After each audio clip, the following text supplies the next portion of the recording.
What is up, everyone? Welcome to another edition of AOS Trash Pandas. I'm one of your hosts, Rob, and with me, as usual, from the Meat Dimension, is my good friend Carson. How's it going, Carson? It's going pretty good. This isn't a sponsor, but I have to hold this up. You should have pretended like it was a sponsor. This podcast now brought to you by Spam. Yeah. Honestly, if we got Spam, we would be living it up. Yeah, no kidding. If we got Spam, we'd be eating lobster for dinner. So.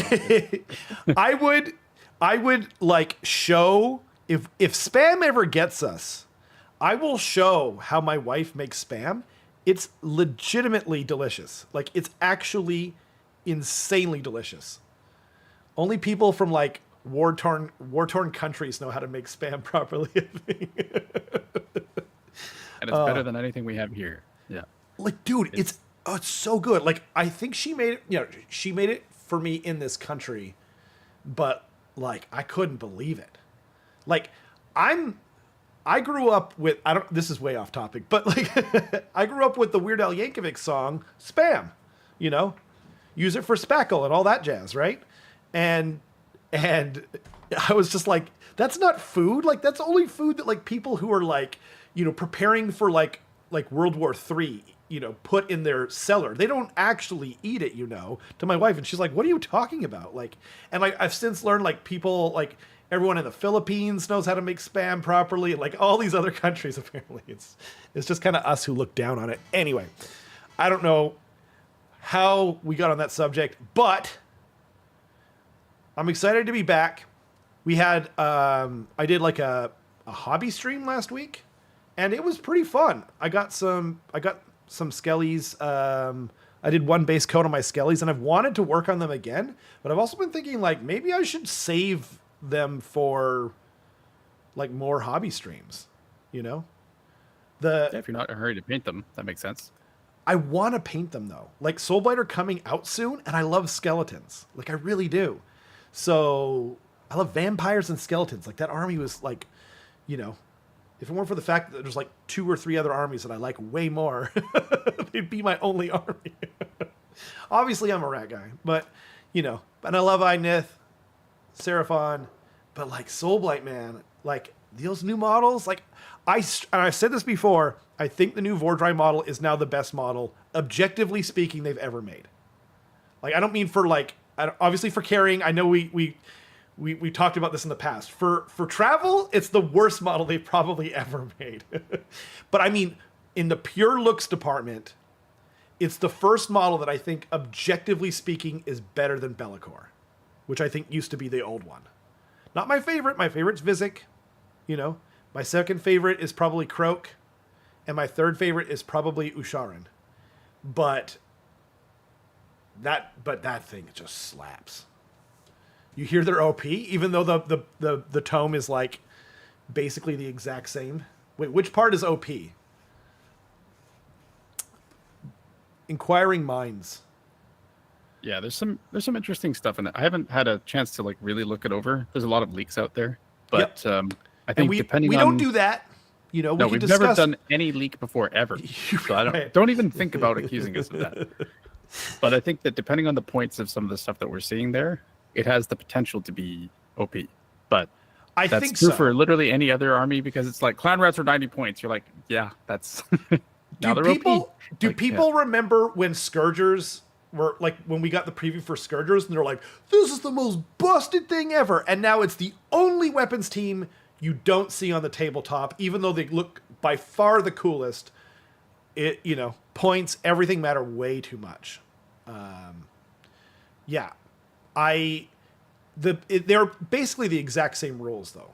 The only thing that's different is the armies of renown, and like obviously a few minor war scroll changes. Prince Vordry has 2 more wounds, but he's also on a 160 millimeter base. Like, I'd way rather have a 130 millimeter base with 16 wounds or whatever, two less wounds, than to be on the stupid pie plate. I've played a Maw Crusher, and I have played an Arachnarok in the past, and just getting those things around the table is a nightmare. It's not worth 2 wounds, even if it's the same points, right? But but the armies of renown are interesting. I do think some people are saying that, like, I've heard that people think that the vampire one's OP. I've heard that the skeleton one's OP. I'm probably going to play neither because I don't want to paint like 100 million skeletons and Graveguard only, and I don't want to paint 100 million vampires only. I want to mix. And so right now, like, the rules basically haven't changed, so I don't really see the numbers changing too much. But, like, the book is deep, right? At the same time. So, like, you could even, like, you could make the argument that, like even just the Vampire Lord on Nightmare Steed could make a big enough difference to change, like, how Blood Knights work. That, you know what I mean? Like, there's just small incremental things that could just vastly change how the army plays. So, I don't know. When Ironjaws came out, everyone said they were terrible, and they're not terrible. You know what I mean? And so, I don't know. I think it's crazy to get all stirred up. I did watch... The worst model for traveling is the SCE Porta Potty. We need to do some kind of vote for this. Like, yeah, I think so. We need to give an award for that, right? But who do we give the award to? Yeah. GW? Yeah. And it's like one of those. Them? Yeah. Yeah. Oh yeah. Oh man. And it's like we need like some kind of someone to print out like a 3D print of a toilet. And then, you know, it'll be like, we'll ship all of them to GW. There'll be a gold, a silver, and a bronze. just paint it on there, right? Just buy a plinth and get a placard. Be like, worst model to try. Just send it to them. I'll straight up do that. I swear to God, we should do that. Like, hold like an award show, you know, or even just pick out like silly things, like worst model to travel with. Okay. Worst model to put together. And what else? Most useless war scroll? Is that kind of too obnoxious? Change. Yeah, that's true. Yeah, that's true. Something physical. So I think it's like... Right. Yeah, worst model to travel with. Most obnoxious to build. Yeah. And most obnoxious to paint, I guess. Like, because there are some that building isn't a huge issue or whatever, but like just the way you just can't sub-assembly it. That's so true. I think Chaos Knights win for both of those for me. Because like I definitely stabbed myself building those, and I definitely hated painting them. Well, and part of it too is like there's like a kind of like recency bias too. Like I put together the Magrunta model, and like the gaps in the middle of its armor are crazy. They're so bad that the instructions show the gap. Right? And so I had to go in there with sprue goo like several times and then like carve it out. And there's a bunch of stuff with that model, but I built the first one like in December, and then I built the second one like 2 weeks ago. And I was like, I don't remember it. Like, I remembered it being bad, but I don't remember it being this bad. So I think there's definitely like a recency bias. But how's everyone doing tonight, by the way? You know, thanks for joining us. We've got like, it's mostly going to be nonsense tonight, as you might have caught on with. But yeah, Pat, good to see you. Mechrat, good to see you. Mechrat, I didn't watch the video, by the way. I have not had time. I was way behind today, as I told Carson. I barely like got the stream ready in time, but I did see that Mechrat put out a video on how to build a Skaven list. I will watch it later. I'm sure it's good though. You know, I think you can admit that you were wrong about the Deceiver now, Mechrat. I think I was clearly right about the Warp Seer, but you know, other than that, very, very good player, obviously. So I would recommend checking out his video. Spam. Yeah, it's a wonderful treat, you know. A lot of talk of spam. Mechrat says Talia is up there for his favorite model. That's a very good model. That's a very, very good model. The wings on the, what do I call it to make people angry? The scorpion line? Is that what I called it? I think I call it a scorpion line. It always gets people. So, yeah. The wings on it. Yeah. But like, you know, you can't just not make people angry when you have the opportunity. Fair. Yeah. The wings on it though are like beautiful. They're just so cool. The mane of the lion bits and whatnot, everything really good. Or maybe he means it's one of the worst to travel with is Talia, because she's just like, oh, maybe. Yeah, that would be a nightmare. Yeah, what did you mean? It was the worst one to travel with, or one of your favorites? That makes more sense now that you say that. But I mean, it's a really badass model. Like, it's just, it's not in an army that I play. Otherwise I would own it. Context, it turns out, matters. That's, very much true. The more we go along here, worst model for building award goes to the Spirit Hosts. The Spirit Hosts are truly a nightmare. Now, again, though, recency bias, Mechrat, did you build them with the photocopied instructions? Because building them with the photocopied instructions made it way worse. Like, those things are truly a huge pain in the ass to put together, but they're way worse when you've got like this like distorted image. Also, like the Archon, the Black, and like all those models with the weird, like, I forget what they're called in Warhammer, but they've got like those giant like undead cats or whatever that they ride. The spirits and like the clouds or whatever that they ride on, that the model goes together. Like, with the instructions that I had, like, I had to take it down to the local store and I was like, make this make sense to me. And the person who was there was just like, I think it's like this, but at least this will look okay. And so I don't know. I still don't know if we figured that out, but yeah. It's terrible sometimes when you see instructions and you're like, I don't know what piece that is, and I don't know where that is. Yeah. And then you're just trying to make it work, right? Yeah, like exactly. There's something to be said about old kits where it's like torso, arm, leg, or legs usually. So and that's true. It. Yeah. Like, you could build it without instructions even. Yep. People do. People like. Yeah. Yeah. But now I've heard like the Morbeg Knights are gluing on like individual toes to like their feet and stuff like that. Yeah. Morbeg Knights. Yeah. Yeah. One of the worst ones was the Archregent. He had like a finger that's like attached to the stone. And like, if you look carefully at people's Archregents, you'll often notice that the finger isn't attached to the hand. It's like off there. And yeah, I almost did that too. So yeah. Yeah. Yeah, like there's definitely a couple kits too where you're just like, okay, you build the whole model and then you just put his face on. Yeah, yeah. Why? Why did the whole head? Why do you hate me? Interchangeable. Yeah. Exactly.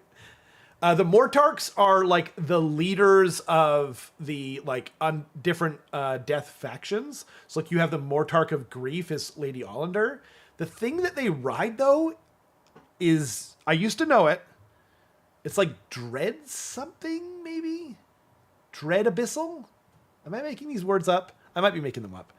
But like, let's hold a contest. No, that's right.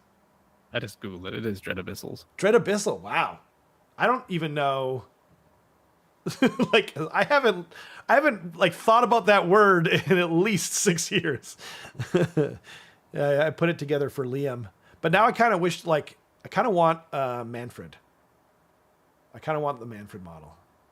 He's kind of cool, but Dread Abyssal, yeah. None of your whispers with your plastic kits know the sheer horror of OG scrap launcher. Actually, I mean, I'll fight you over whether Ikit Claw was the worst metal model to build, because like it didn't go together. Like you just couldn't put it together in any kind of normal way. But to be fair, I haven't built the OG scrap launcher, so maybe I'm wrong. I think the worst kit that I've ever built was that like Orcs and Goblins Wyvern, where it had like the big chunky wings and it was tiny and thin. Yeah. And like it was completely off balance and it would always fall over and they'd just snap off. Yep. And then the Metal Nightbringer is also terrible. I don't think I did those. I did the old Wyvern, I did the old Dragons, and they were all like that. They all had the same stupid wings. You basically had to pin them And I used what's it called? Green stuff, like some kind of pseudo green stuff. It wasn't actual green stuff. It was like the stuff that plumbers use to actually make pipes, fit and not leak. It's way harder. But yeah, that worked pretty good. Yeah. Pat said it. I love Icket Claw too, more than most, but screw whoever designed them because they didn't understand that it's like literally someone who was like, well, you can make a square peg fit in a round hole. Like you can do it. You just need the will, It's like, why? Why would we want to do that? Like, don't make us do that. Like, what is wrong with you? Yeah. Okay. The Git mob was a pleasure to assemble. So glad they seem to be getting better at it with the kits overall. Overall, I agree. Like, I really think that the Mog Grunter was a bit of a standout for me. But I didn't even remember how bad it was until there's like 3 pieces on there where the instructions tell you how to build it wrong, in the wrong order. So like the tongue, for example, if you put the tongue in last, it doesn't fit. If you're assuming you're using plastic glue. And so I forgot though, because I built it like 4 months ago. And then I built the new one and I was like, damn it, Rob. So I had to like carve it down gradually so that it would just barely snug in there. But yeah, that's just one example. But what are you going to do? Yep. The Master Molder, I've got him right here. I built him not that long ago. I don't remember him being bad, to be honest. Or do you remember, are you talking about the old one? Like the Squeal Gnawtooth, the metal one? The Scrap Lyncher is hell, not even close. I don't know, man. I need video evidence of you building Icket Claw for me to believe you. Anything not even close is just like, okay, now I'm starting to question everything. Okay. We don't need to talk about the rumor engine, right? It's obviously a 40K thing. Okay, moving along. The little thingies kind of look like nipples. It's kind of like rubbing these little robo nipples. That's my only comment. My only comment is I'm hoping it's Gene Stealer Cult, but it's probably not. Yeah. Yeah. Okay. What are we moving on to? Are we going to go into like... Should we go into Soulblight? Because I feel like that's like a... Well, what do you want to talk about Soulblight wise? Because it's like it's still on the horizon. I don't know. Well, and like they did show like a couple of rules that we could talk about. Okay. Like Kato is coming out with his 2 friends now, so he's not going to be like a single model. And so he's keeping like a lot of the same stuff, but now he's in a little group here. And so it looks like he gives the unit the thing now though, right? Where it says they operate as a group. And like I do have it. Yeah, here we go. So you can give the whole group a 5-up ward, or his greatsword can have crit mortal. But like, that's pretty good, right? Like, it's kind of cool. I hope you can still use Kato on his own, because I bought that model and I love that model. I painted it. I've been using it since the beginning. But yeah. And then Aurelius can choose to cast a second spell or reroll 1 dice while casting. And this will augment Kato's signature spell as well. So, like, I feel like there's like some of them are like, okay, if I don't have a very specific thing in mind, you're always picking one ability. Like, unless I'm going to go in with Kato, and he's only getting crit mortal on 5 attacks. So on average, you're only getting 1 of those at, or so, right? So that's not a huge deal, but a 5-up ward is always useful on the whole unit, And then like same here. I mean, like one of them isn't a vampire. I can't remember if he's a spellcaster, but like putting that aside, I don't know. There's a lot more utility there. It's kind of cool. Yeah. Yeah, I feel like I'm definitely at a time where I'm like not focusing as much on the Soulblight release just because I've got Worlds coming up. Right. So I need to really sit you and know kind that of they're not going to use it anyway, right? No, they're not. The rules cutoff already happened. Oh, crazy. Oh. So wait, when is Worlds again? It's less sorry, it's in like 3 weeks. 3 weeks. Wow. Yeah. So geez. So you're going to leave, do you know when you're leaving? Like approximately? I do. Yeah, I'll be leaving Sunday the 27th. Okay. At like the morning our time, at like 8 a.m. or so. Okay. And then I'll be arriving in Vienna the 28th at like 8 a.m. local time. Nice. So in less than 3 weeks, I'll be in Vienna. Wow. And then do you come back like a week later? Yeah, I come back on the Monday. Oh, okay. Following. Yeah. Are you going to be dead on the following Tuesday? Yep. Sure am. Yep. Well, we can talk about whether you can do the show or not or whatever. Yeah. Closer to when. Yeah, I'm not sure how I'll feel. That I haven't traveled to Europe even as an adult yet. So fair enough. Yeah. Only as like a teenager. So. Yeah, it's like what, like a 10-hour time difference or something? I think it's 9 to Vienna, or maybe it's 10. To Vienna? I don't know. It's a lot. Yeah. I know the UK is usually 8. And I think Germany's like 9, which makes sense. Yeah, if you think about it, the deep lore. Yep. Yeah, so that'd be cool. I'm sure you'll have a good time. Yeah. Oh, whoops. But yeah, the Soulblight stuff looks interesting. It does. I've been hearing some rumblings about, certain things over others, but I think I'm gonna like wait to. I'll reserve my judgment to see like when we actually have the full context of everything, and maybe when we see them like play at a tournament or something. But yeah, I mean, like we don't even know points, so like it exactly. means nothing at this point. Like until Scourgers got points, it was just so obviously like different now. So, but having said that, I'd be interested to hear what you've heard. Like what rumblings have you heard? Because, like, I've seen a lot of people talk about the vampire side of things. But, like, when I was looking at the Army of Renown for the skeletons, I was kind of like, in the hands of a good player, like, I don't want to play that because I don't want to play 50 million skeletons and I don't want to paint 50 million skeletons. I want to paint some skeletons, just not 50 million of them. I don't like homogenous sort of skew armies in general, right? But, like, I think in the hands of a good player, like, they're going to be scary. But actually, I shouldn't have tried to influence you there. I wasn't trying to influence you. No, I think like it has been revolving around some of the more skeleton things, like the Barrow-knights. Oh, really? Okay.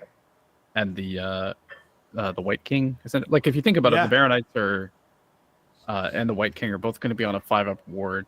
It's going to be a really good pinning piece. Yeah. Where they just kind of like whip into you. You're going to be, I think, -1 to hit from the White King on Steed or whatever it is. Is that right? Until he dies, right? Is it? That's what when you get cursed by it. That's one of the rules that was. It's -1 to your save. I thought it was -1 to hit. If he does a wound, you're -1 to your save for the rest of the game. Until he dies. No. It is until he dies. Because the thing is, it's a passive on his war scroll, and it says units that are cursed have -1 to their save rolls, and as soon as he's gone, that no longer applies. However, the interesting thing is that if you have 2 White Kings on Steeds. One of them dies. It does still apply because you do still have the cursed keyword. I see. Yeah. Interesting.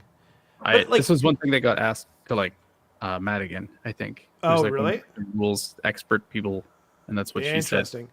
Because there was a debate about it too, but then what I heard was because this war scroll literally says like on the war scroll for the rest of the game. You know what I mean? I hear what you're saying about needing. I understand like. That there's a distinction that if the war scroll doesn't exist anymore. But it's more so that it's a passive ability on a unit is what's enforcing this thing. It's kind of like if you had a passive that said, like, while units are wholly within 9 of this, blah, blah, blah, blah, or like, while there are other passives that exist, I believe, they apply buffs or debuffs based on that unit existing. Yes. Right? Yes. It seemed like the way it was worded to me, and again, you know, I don't get into like the really crunchy shit anyway, but like the way it was worded on the War Scroll to me read like it didn't seem to matter, but like I don't. Again, I'm not going to run this unit or whatever this thing anyway. I'll probably run the unit actually because the unit looks awesome. I want to paint them and I want to play with them, but I don't like to spam anything. So I'm probably going to bring something similar to what what's this bucket on the Season of War they did a battle report and it just had a mix of everything. It had like some of the new stuff and it had some of the the old stuff, and they used like the old Prince Vordry model, but he's on a 160 millimeter, or he will be now, and they used the old one on a 130. But whatever, like that's fine. Cheaters. Yeah. I mean, like those base sizes make a huge freaking difference. 100%. Yeah, but, having played through a GT with a Maw Crusher, it sucks. Yeah. It's always bigger than you think it is. It's so much bigger, dude. And like the thing that sucks about the Maw Crusher too is that it doesn't move far enough. Like it flies, but it moves like 10 inches and you're just like, what? Like you can't even get over a forest with that. Like, unless you're like, actually, I don't think you can get over a forest, like period. Straight over it. Yeah. It's pretty. Yeah. Yeah. So. 100%. Yeah. But like there are other, like Alariel, for instance, what does she move? 12 or 14? Something like that. I think 12, more. But I could be wrong. But she has, easy access to run and charge via Belthanos and whatnot. So it's just like, it doesn't matter as much. It's just like, can you physically fit her anywhere? Yeah. But yeah, with the Maw Crush, it's just. Well, the Arachnarok too, it's the same base size and they only fly over terrain. And, oh God. Yeah. So, rough. Yeah. Luckily, I really love that model, though. I'm gonna paint that bad boy up pretty quick. I am curious to see that. So we see that the Soulblight's got their new faction terrain, and now they're popping up outside of that faction terrain instead of any terrain on the board, which is going to be a big. That in itself, like in a vacuum, is a nerf to their. It's a huge nerf because they only get them at the start of the game too. It's not like Nahul's where you get one at the start of each battle round. Yeah, I think there's one way. I don't know if this. I think has this been spoiled? I can't remember, but I think there is one way that it was like an artifact or something. Yeah, yeah, where you get like one more if there's less than 3 or something. So at a maximum, you can have like 3 and then down to 2 and then back up to 3 or something like that. Okay. But it's still not good. No, a little rough. Yeah. And I wonder if these are going to have like a similar effect of Sylvaneth, where like the trees can really be just catapults into the rest of your army. Yeah. If you're not careful. And really easy sources of getting a tactic. Like I know that we're going to see tactics change. Like that's been something that's been confirmed. Functionally, the way the tactics work right now, I think are going to change. Yep. But seems like it. Regardless, like having a launching platform for your enemy to just charge off of is really bad. So unless they're really, really good as in comparison, then that might be a problem. Yeah. Yeah, because currently they just work off of all the terrain, so you can't even smash them and get rid of them completely. So yeah, I don't know. And like considering that the book hasn't changed enough, other than the Armies of Renown and like the couple of new War Scrolls, I feel like other than the Armies of Renown again, I feel like it's going to be a lot more difficult to, like they might be worse if anything, So I don't know. I don't know. The models look rad. Who cares?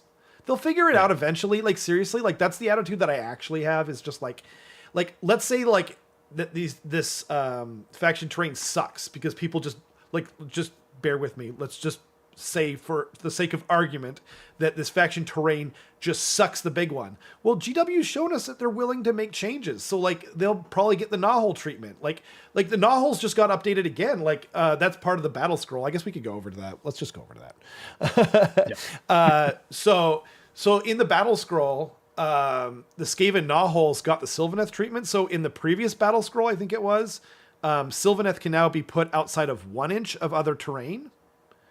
And now in this most recent battle scroll, Gnawholes can do that too. So they've clearly shown us that they're willing to change things when they see like sort of balance issues and whatnot. Yeah. And like, you know, Skaven seem to be hurting right now, blah, blah, blah, blah, blah, blah. But like, I actually think that the change to Storm Fiends was good. Did you see the change to Storm Fiends? So like, I didn't see that one. So you know how they can come out in the enemy movement phase? They basically changed it so you can only do that once. And so I guess like theoretically people were like popping out with like 4 units or 5 units of Storm Fiends in the enemy at the end of the enemy movement phase, and that's pretty obnoxious. Like that's mostly like an issue of NPE, and like I don't think I think Storm Fiends are better than Rat Ogres, clearly, because we keep seeing Rat Ogres go down in points and Storm Fiends don't change. But it's just kind of like, okay, you know what I mean? Like it's never going to happen to me. No one's ever going to pull that on me because like I'm the rat player most of the time anyway, right? But like I can just see that being like, ugh, you know, like this isn't fun, you know? So yeah, like it's one of those things where it's like, yeah, you could technically play around it and yeah, you could prepare for it and stuff like that. Totally. Yeah. And a good player would, but it's just like, yep. It's still stupid. Like, it's still just dumb. Yeah, exactly. And one thing I really like is that we'll see that like the Stormcast change, for instance, is like this as well. And one thing I really like is they're not completely getting rid of the really good thing. Yep. They're saying you can do this really good thing once. Or with one thing. Yep. And that you have one really good thing. And then we want you to build an army that has that one really good thing and then other stuff too, as opposed to all the one really good thing. Exactly. And it's really nice to see that it's a clever solution, I think, to spam. Just because, you know, I think we were talking about on Sunday, Nighthaunt got brought down from their whole army gets to just like run and charge and retreat and charge and stuff. One unit can now. And you're like, cool. The army still kind of works, and then they nerf them again, and it's not as good. But still, it's nice to see them doing that incrementally rather than just like completely hammering something into the ground. See, people are against spam though. Again, like everyone's down in this culture on spam. I was waiting for you to get it out.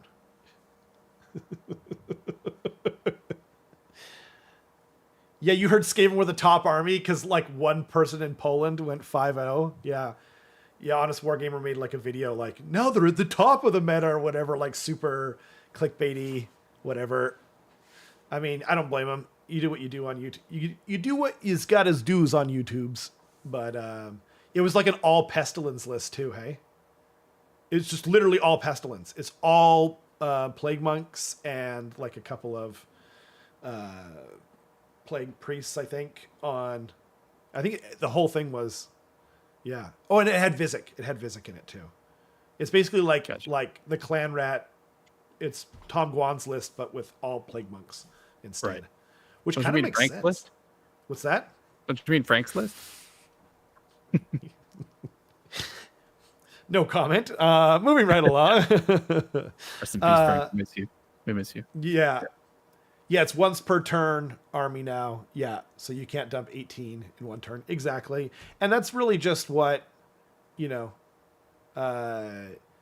like, even as a Skaven player, you know, you don't want the obnoxious stuff. Should we just go down to Skaven? Because, like, we started talking about Skaven.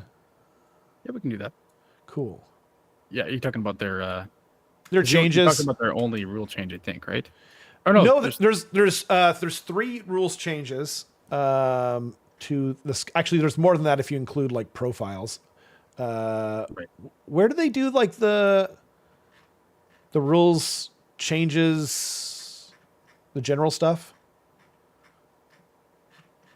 or is it in the Skaven part? It'll be in both. It'll be. So I think it's on page 74. Is what you're looking for? On the main document. Yeah. Okay. Oh yeah, I didn't go far enough. I usually like read this crap at like 8 o'clock in the morning, and I'm like all bleary eyed, and I don't even remember what I'm reading. Yeah.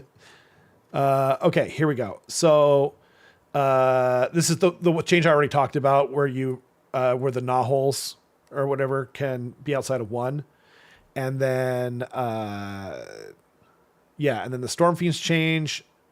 What was the other thing I was thinking about? Gnaw holes that. I'm not sure. I don't know. Maybe I'm off my rocker. We already kind of knew that was true. So then, there we go. Skaven. Okay, so some pretty big changes, really, like in terms of like the most important thing that we kind of quickly learned in AOS 4 is like maybe not even the points, but like the regiment options. You know what I mean? Because that was one reason why I was always arguing that the Deceiver wasn't very good, was because he could only take Eshin units, and there's like no Eshin units. And then, so basically if you take a Deceiver, you're automatically going to a 3-drop. And then also he was 70 points more. But now the Deceiver can take any Skaven, and I said this from the beginning, he's a Vermin Lord. Why can't he take any Skaven? That's crazy to me, right? But he can also take an Overclaw, which is a huge deal, because that means you can have a sub-commander, and in the current meta, especially with a bunch of foot-slogging infantry rats, you need a sub-commander. Like, I don't care if you're bringing like a monster, you're gonna take a sub-commander just to give them extra movement, right? So that's huge. So the Corruptor, Deceiver, Warbringer all got it. And Kritok Foulblade got it, which is actually huge as well, because I've looked at taking him a few times. And, it was kind of a similar thing. He can only take Verminous. So it's like, okay, I can just pack all my Verminous crap into his regiment. But then the issue becomes, on the other end, well, like, what if I want to take, 2 weapons teams and I want a Grey Seer? Well, now I'm screwed, So I actually think this is a big deal. And then also Clawlord. Wait, what is this? This hero can join an eligible regiment as a Skaven Overclaw. That hasn't changed. Why is that in green? The Clawlord, you could always do that. The Clawlord on Gnaw-Beast and the Deathmaster, this was always the case. I don't know. Maybe someone could point out to me like what the difference is there, because like that was the case last time. Like, Deathmaster rocks, by the way, as a sub-commander, because you can only hit him on natural 5s and 6s, I think. I think so, yeah. Yeah. Yeah. So that's a big deal. Anyway, the Master Molder went down another 10 points. Okay. Sure. I don't know. Like, why isn't he 80 points, like the same as the Clawlord? Like, this guy is such a turd.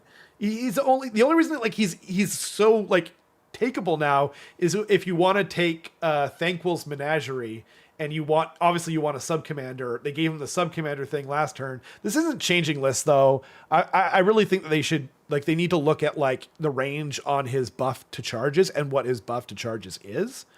And maybe even like increase the range of his heal ability or something like that, because just right now like Molder's already bad. Anyway, I'll stop now. The Engineer went down 10 points. I'm still probably not taking him. Like, I still like the Bombardier more, because the Bombardier just rocks out with his little Skaven you-know-what out, and then he just like blasts into guys from 18 inches, and he's just like this awesome like horde clearer, and he's still 10 points cheaper than the Engineer. I do get that the Engineer gives the Jezzail the ability to pick off heroes, but like, maybe that's good. Hell Pit went down again. I don't know. It's anti-infantry, and it's like 13 attacks, and it doesn't get buffed by its own sub-faction. I still don't really like it. Whatever. Rat Ogre's going down another 10 points is cute. I don't think it's enough. I don't know. Like, even at 140, I don't know. Like, we were talking about this the other day on Sunday when we were filming that thing for the our new what's it called? Campaign, series? I guess. Yeah, series. Yeah. So Rat Ogres are 6 So you take a unit of 6 rat ogres. Carson knows where I'm going with this. That's why he has a glazed look in his eyes. If you take a pack of 6 rat ogres, they are 24 wounds on a 5-up save. That's the same as regular ogres, right? Regular, or that's the same as gluttons, right? I always mix up ogres. 4 wounds on a 5-up save? Yeah, 24 wounds on 6 ogre gluttons are 24 wounds on a 5-up save, right? Yep. And they have 5 attacks each? 4. 4 attacks each. Okay. It's the exact same profile, except 2s to wound instead of 3s to wound. Exactly. And then rat ogres have a shooting attack on 2 of the models out of 6. But yeah, the regular ogres are wounding on 2s, and they are much faster. Like in their function. By a lot. Yeah. By an insane amount. At base, they move the same speed, but then minimum they're moving 3 inches more. Maximum they're moving like 2 and 1/3 times faster. 2 1/3 times faster. Yeah. That's so sick. That's so awesome. And yeah, it is now 300 points for all those things. The same amount of wounds, the same save, worse attack profile because it's wounding on 3s instead of 2s, and a like a kind of crappy but sometimes useful shooting attack. And they are 300 points for 6, and ogres are what, 240? 230 now. 230 now, so even better. So it's like I straight up think that the solution is give them 6 wounds each and increase their points to whatever. I don't even care. I don't even care. Like, I don't even care if you point me out of them. I don't care if they're like 250 points. I don't care. Just give me more wounds. That's all I want. Trolls got new models. They're what, 6 wounds each? Or 5? No, they're 5 wounds each. Croxagore, similar size to trolls and to rat ogres. I think they're slightly bigger. 6 wounds each. Rat ogres went from 6 wounds each down to 4 wounds each. And the models are like twice the size. Anyway, I'm okay. There is no amount of points, though, that I will pay for a rattling warp blaster. You can keep lowering it. Everyone, buckle in. I'm almost done, okay? Warp lightning cannon. I'm actually starting to get interested in it. I don't know if I'll even take it, though, at 130. Just because, like, it's just not the same thing anymore. You know what I mean? But whatever. Putting that aside. And then Jezzails, I don't know. I actually think Jezzails are still a War Scroll problem. I think just put them back to what they were in the index, and things massively change. You know, I'll probably start taking them at the current points, maybe even at 150. I don't know, but yeah. Okay, I think I'm done. I think I've gotten it out of my system. So you really had that built up. I did. Apparently I did. I didn't even know that I did. Like, I didn't realize it was building up quite that much. But like, I just want to point out too, in terms of the balance updates for Skaven, at the very least, I've been right about everything so far. There is nothing that I've said that from the very beginning. If I said it was weak, it went down in points. And if I said it was strong, it either went up in points or stayed the same. Trying to think. I haven't changed anything. Yeah, I don't. There's too many specifics to think back. But why? By the way, why didn't the warp grinder ever go down? That thing is like just completely useless. It's a cool model though. Yeah. Would you take Jezzails when you can take Ratlings, whatever, now that the regiments are opened up? Well, that's the other thing too, right? Like, because Jezzails aren't even weapons teams. They never were. So, I don't know. Like, I'd have to play with them again, but I just never got my points out of them, is the bottom line. I just never get my points out of them. So maybe I'll try them. I'll try them again. I'll report back. The last time I tried them, though, I was just like, what the hell am I doing? Like, I'm not seeing... Like, compare this to, like, 20 more points for Rattling guns for 6 of them at the time. They've gone up since then, right? But it was just like, this isn't even close. They're the same cost as warp fire throwers. And, like, you just pop out some warp fire throwers, point blank. Doomwheel just needs to be, like, a rewritten. I agree, Bahamut. I think that they need to rewrite the Rattling Warp Blaster and the Doomwheel. And there's one other thing that I can't remember right now. There was one where I was like, oh, that thing's terrible as well. And you're never going to see it. But the Doomwheel, like, there's such a huge, like, the Warp Grinder is just, like, bad. Or sorry, the Warp Grinder is obviously bad. The Warp Blaster is what I meant to say. Is just, like, it's going to kill itself on its average, like, overcharge. Like, every time it overcharges, it's likely to kill itself. Right? Whereas the old, what do you call them? The old Warp Lightning Cannons on average killed themselves every second turn. You know? Like, I can write that off. But the new model's cool, and I want to use it. So, like, that's kind of why I hope that they redo it. But the Doomwheel, the thing about the Doomwheel is that there's such a disconnect between the model, the lore, and, like, what you want to think of to this stupid little chariot. Like, they just turned it into, like, an extra crappy chariot. You know what I mean? That has random movement. Like, oh, sweet, thanks. Like, random movement, and it has, like, it does no damage. This thing's supposed to be, like, terrifying to both the Skaven and their enemies. I'll stop. Okay. Carson, just pick an army and make me move on, please.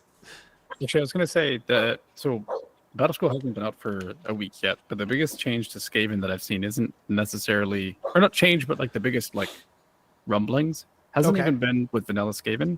It's been with Thanquil's Menagerie, because you wouldn't think it, but Master Molders going down by 10 points each unlocks a list, which is actually a little silly. It is 2 Master Molders, a Brood Terror, and 18 Storm Fiends.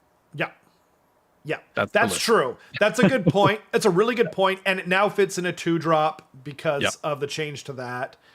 Yeah, that is kind of terrifying, and I'm glad that you can't like also pop all of them out in your opponent's movement phase. Like, if you think about that, but you like, couldn't. You can't drop them anyway in Thanquil's Menagerie. Oh, that's true. You can't even put them in underground. Yeah, that's true. But either way, it's still, that's a lot of stuff, right? That's a lot of stuff. Where it's just like, if you can't do something about it by like turn 2 or 3, it's probably over.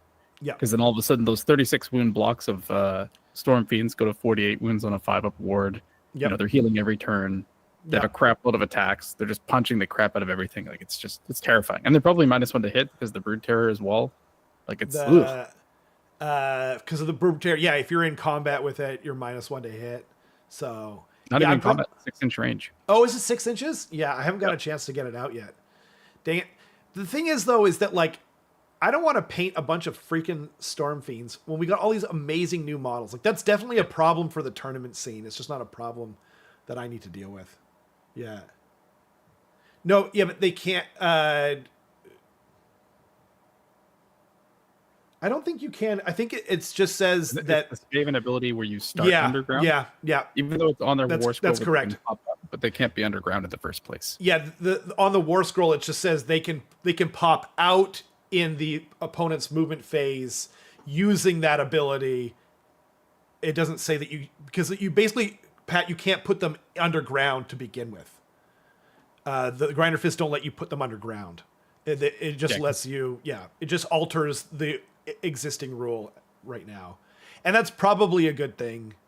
I did know that, but then when you said about the list change, I'm just like, oh man, imagine that popping out all over the board in your opponent's turn. Yeah. All right. I am going to pick Slaves to Darkness as the actual first army. Cool. Just because I think that there's a lot of stuff to chew on here, and yes, it's one of the probably the most interesting changes, I think. So why don't we go to the rules changes of Slaves to Darkness first? Let's find out where that is in this document. sounds good. And by the way, thank you to Mechrat. Like, I don't know how long the delay is, so I'm not sure like how long it takes for us to. Okay, sorry. Where am I going? To the rules? Yeah, the rules changes to Slaves to Darkness. Let me see if I can. Yeah, Battletome Slaves to Darkness. There's actually only 2. Oh, you want me to go to like the faction pack? Yeah. Okay. Slaves to Darkness. Boopity boppity boopity. Oh my goodness. Okay. Yeah. So there's only 2 things here. Number 1 doesn't matter because it's on a slaughter brute and no one's taking that. Number 2, or actually the first thing. You know what's funny though is Andy just was talking about like do you know where I can get a slaughter brute? And I was like, does that thing? I don't think that thing exists anymore in Slaves to Darkness. He's like, yeah, it does. And I was like, what? I've never seen that thing. What is the change to slaughter brute? Now I need to know for my own sake. It says change the effect of Sigils of Domination 2 for the rest of the battle while this unit is wholly within its master's combat range. Or sorry, just within, not wholly within. That'd be insane. Not possible, in fact. Add 1 to the number of dice rolled when making charge rolls for this unit to a maximum of 3. This unit can ignore the effects of the companion weapon ability on its weapons. I genuinely don't know what it was before. Oh, okay. So, the important change is the pledge to Slaanesh. I see. Now, I think I'm looking up the wrong. Yeah, I'm looking up the wrong thing. You're probably looking at Spearhead. I looked at Spearhead a second ago, and I'm sure the chat's already. No, they're not good. It's in the core thing. I misunderstood. 75. Got you. Thank you. I misunderstood. I thought you were saying for me to go into the faction packs individual downloads. No. That's okay. Cool. Okay. Oops. Went too far. 75. Here we go. Oh, I see. And then the other one is Pledge to Slaanesh. Is that what you wanted to talk about? Yeah, that's the big one. So a lot of people were thinking they're going to be changing the ensorcelled banners. They're going to be completely nerfing Slaanesh to be like add 2 to run rolls like it used to be or something like that, which would be terrible. Yeah, with no one in charge. But what it changed to is instead of just being a 3d6 charge, it's basically you roll 3 dice, pick the 2. You discard one of your choice, basically. Right. And the math on that changes from, on a 3d6 charge, the average you're getting is like 10.5 or either 10 or 11, essentially. Yeah. And it goes to a 9, I think. Exactly. Yeah, the average. So it basically means on average you are out of deep strike going to make your charge, but it's not like so guaranteed it's crazy. Right. However, another thing is that this is kind of like, it's technically not bad, but the thing to keep in mind is the way that Slaves to Darkness were sometimes ending games was walking up to you and you're like, okay, he needs like a 7-inch charge to make it. You know, his 3d6 charge, he's probably going to make it into this thing. Yeah. But there was always the chance that he just rolls 3 6s and is like, oh, I can go 18 inches. I'm just going to completely go around that thing. Right. And into the squishy bits in the back that I actually want to punch. Right. And that's what the problem with Slaves to Darkness was, is like such an insanely huge threat range. Whereas this, it's essentially just made it so like you can make your charge reliably. That's the change. And that's it. And that's it. And then the maximum is still a 12. Yep. Maximum is still a 12. Yeah. And you can still give yourself a 3d6 charge with the spell, but it's less reliable, right? It's no longer, let's see if I get it with the spell. No, then I'll just decide to have it. And there's an opportunity cost anytime you're casting a spell. It can always be foiled. It can always be unbound, etc. You know, foiled meaning just like you could just flub it a lot easier. You know. Yeah. Yep. Yeah. This is a great change. I think so too. And not only that, it's like it's elegant in its change, and it's the same thing as the Storm Fiends thing. It's just like, ugh. You know what I mean? It goes from like, ugh, okay, that's fair. Like, Slaanesh should be fast. They should be reliably fast. Like, I get this. You know what I mean? Yeah. No, that's huge. I think this change is excellent. Yeah. It is an excellent change, because it doesn't completely dumpster the army. No. And I think it's important to have an army like Slaves to Darkness in the game where they punch so hard that you have to respect their hammers, right? Right. But there's just not that much of them, right? And I think it changes them from a going all in on just like, I'm just going to shove everything at you in 3d6 charge and screw you, to maybe you're playing a little bit more reserved and you're actually playing the game a little bit, which is much more palatable for an opponent, right? Yeah. Maybe it's like, maybe they don't just end it on the double from 1 to 2. Maybe it's a little bit of a dance, you know? Maybe it's 2 to 3. Yeah, exactly. Yeah. Well, the thing is too, is like, is the army is already easy to play. Like it's actually, Honest Rob did do like a smooth brain to like wrinkle brain or whatever, tier list or whatever. I agreed with most of it, to be honest. Like, I thought it was it seemed like it was going to be very clickbaity and like divisive and like just kind of antagonistic towards the general public to get a bunch of comments or whatever. But I was like watching, like listening to everything. I was just like, I kind of agree with like 90% of this, to be honest. Yeah, like playing the old Slaves to Darkness, I think it genuinely made me a worse player. Dude, who just said that? Oh yeah, it was something on something. It was totally unrelated. I thought it was something to do with Warhammer. Someone was talking about like playing one video game and then they went back to this old video game, and because the first video game was so simple and stupid but similar, you know what I mean, like in style, they were like, I got way worse at the harder video game, and I ended up being more frustrated. I could have sworn someone said it about AOS, but that's what I was thinking of. Oh, that's so funny. Yeah, like that's a legitimate thing though, right? It is, yeah. Like as silly as my ogres list was that I brought to Sparkle Party, I was having to think about like real problems like positioning, trading units, and all that sort of stuff. Whereas Slaves to Darkness, well, I was just like, well, the thing that I don't want to happen, like if I don't get what I want, I'm just going to turn off one of his units, so it's not a big deal. And then like, if I don't get what I want, didn't matter. Yeah, like Slaves to Darkness, like the way that it was felt like, I'm just going to see if I get what I want. And if I don't, he's not going to get what he wants. And then I'm going to get what I want. Like, it's just... I'm going to take my ball and go home. Yeah. Oh, God dang exactly. it. That's too funny. Oh, that hurt. Yeah, Alex has been telling me that Slaves to Darkness has been making me bad for a while. Yeah, 100%. That's true. But he says that about everything, so it's a little hard to... Yeah, you know. But I do think that... So we can look at the points changes, too. We won't go over all of them, but because there's a whole bunch that I think are not particularly important. I'm sure it's in alphabetical order. Do you know what page they're on, though? Yeah, 23. 23. Cool. Well, so there's some key ones. There's some like regiment changes, but to be honest, you're taking Be'lakor anyway, so it's not going to matter. We see Abraxia and Archaon go down. That doesn't really matter. The big ones are that Be'lakor went up by 20 points. What's up? Oh no, I was reading Ludivicus's comment and just sorry. I am listening though. Please gotcha. Go on. Yeah. So Be'lakor goes up by 20 points. The Gaunt Summoner's up by 20 points. Chosen are up by 20 points per pack of 5, which is pretty significant. And Baron Guard go up by 10 points, I think, again. Right. Yeah. So basically the net to that is, what do you gain? So in the list that I was running, which a lot of people were running as well, it's 20 points for Be'lakor, another 40 points for the Chosen, so that's 60 points up. 60, yeah. And then another 20 points for the Baron Guard, so 80 points it gains, right? Okay. And what I said, how many points were you running? Like, what were you at before? I was at 1970. So you can't run the same list anymore. I can't run the same list. Okay. And for reference, that list was 1 drop, Chosen, Baron Guard, 5 Knights, Be'lakor, and a Chaos Lord. Okay. So that list isn't possible anymore. Gotcha. And what I said before was I was like, okay, I've got 30 points to spare. Even if the list goes up by 80 points, I can swap the Knights out for Warriors and still be a 1 drop, and it's still okay, right? Because Warriors are 50 points less, and that does work right now.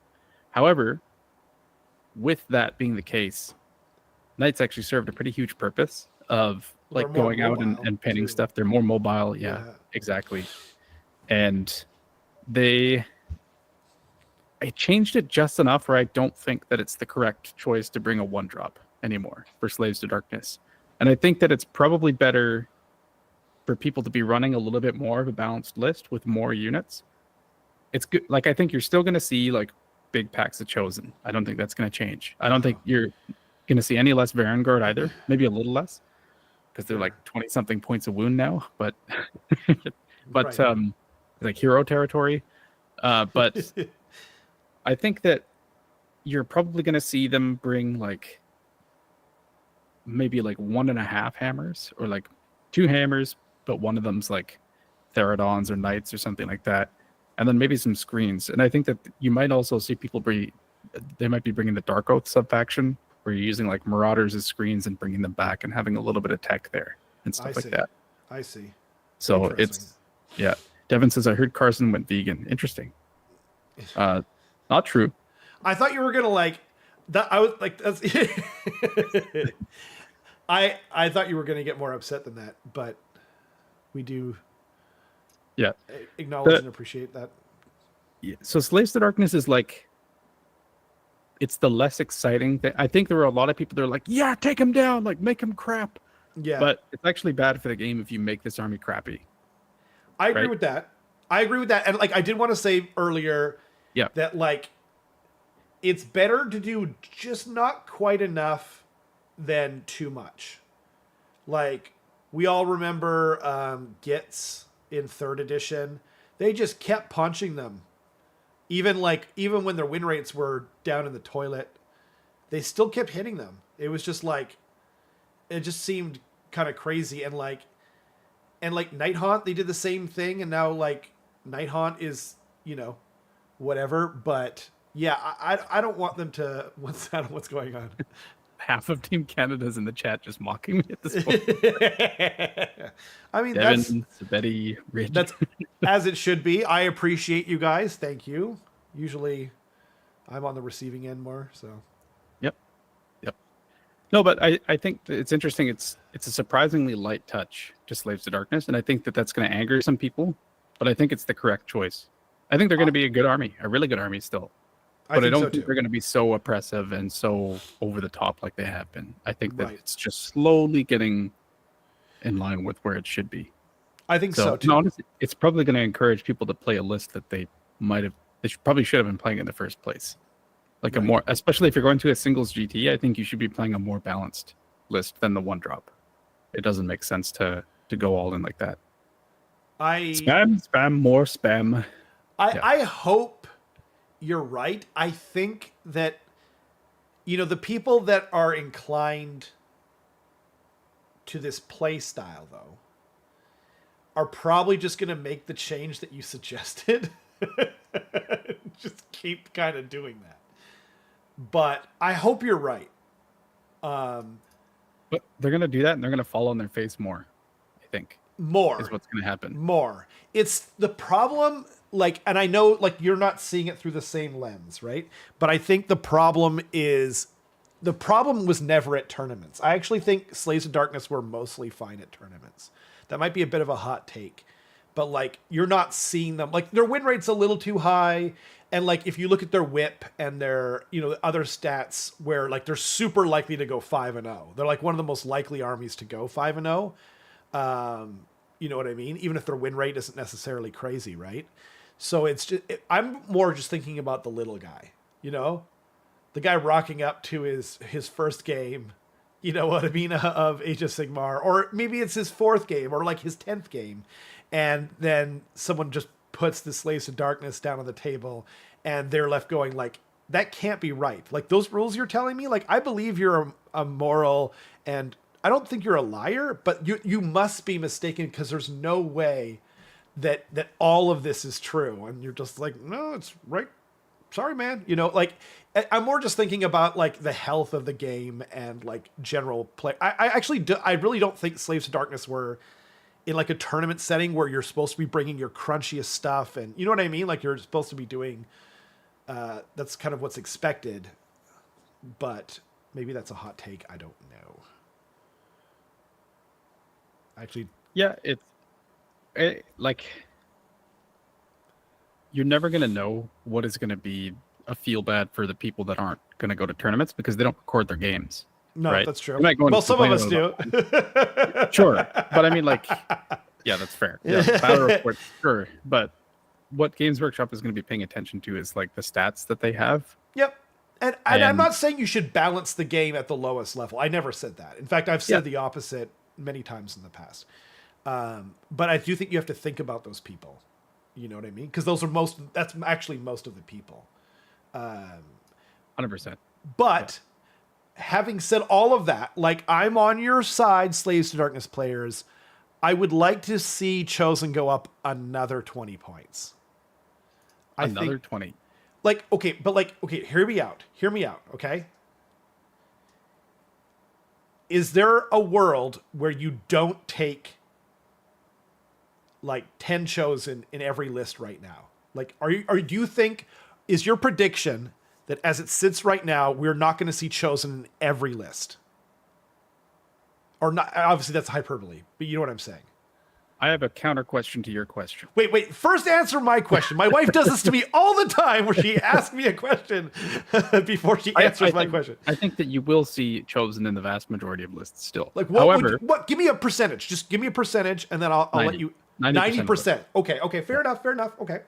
My counter question is, Is it a bad thing for one unit to appear in every single list?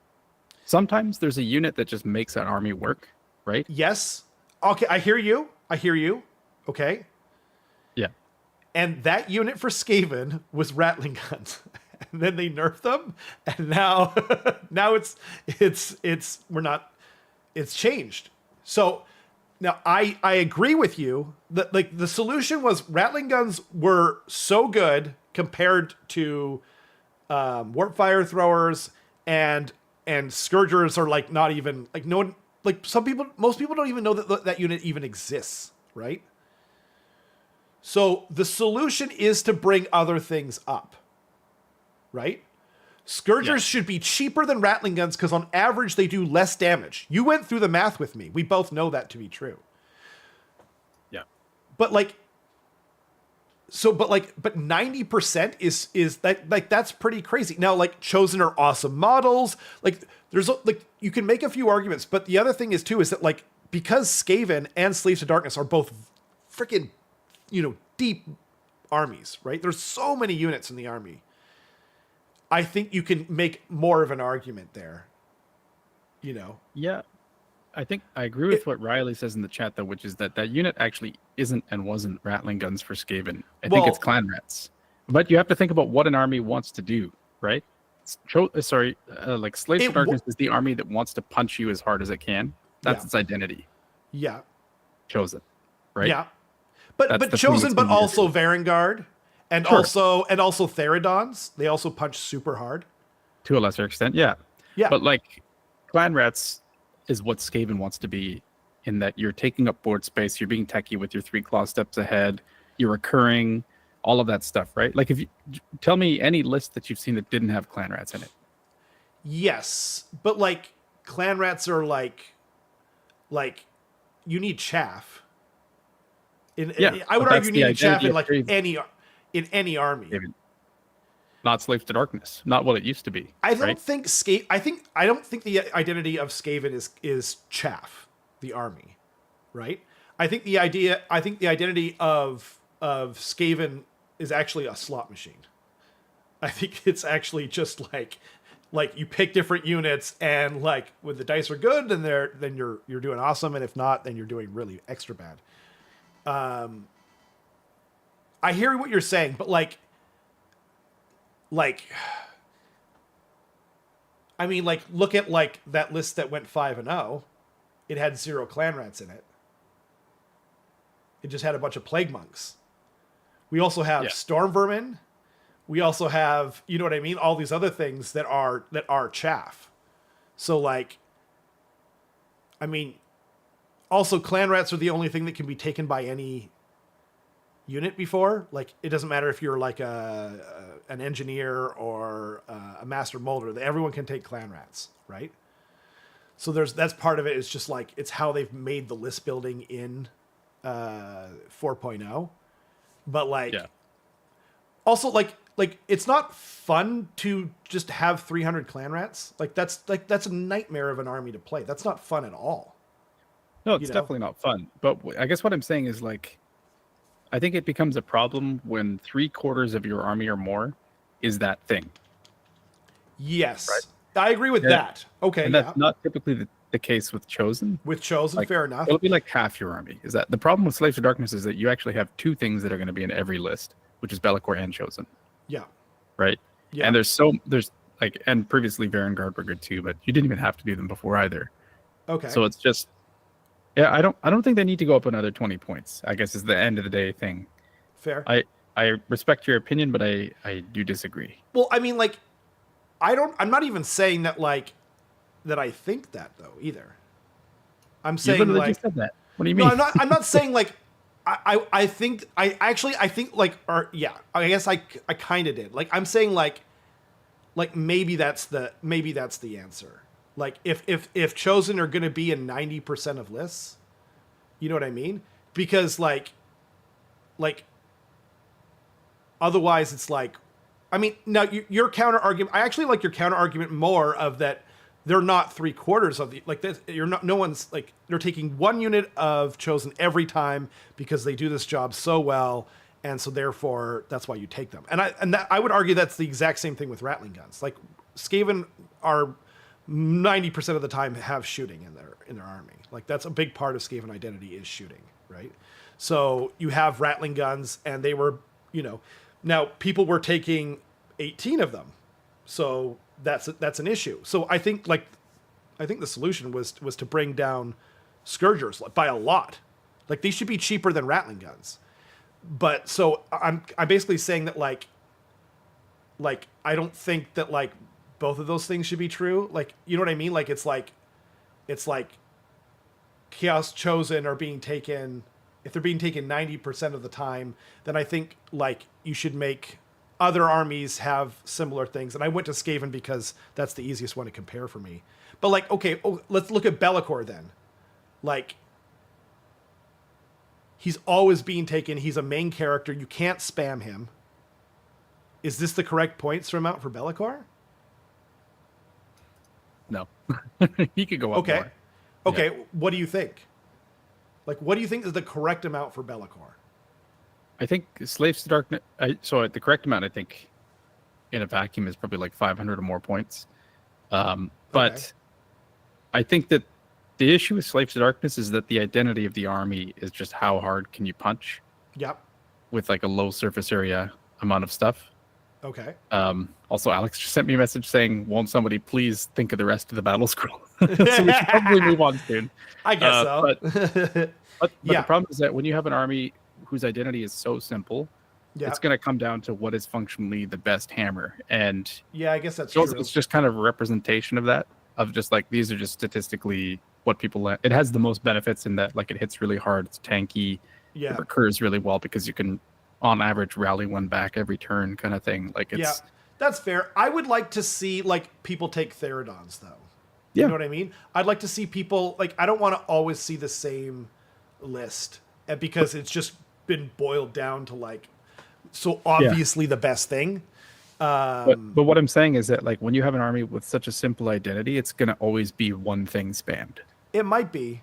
It's just going to be, what is the next thing that is the best? And I think this also does boil down to, like, how the sub-factions have been, like, made worse for the most part, where it's like you don't have a reason to take Dark Oath in your army, like, ever.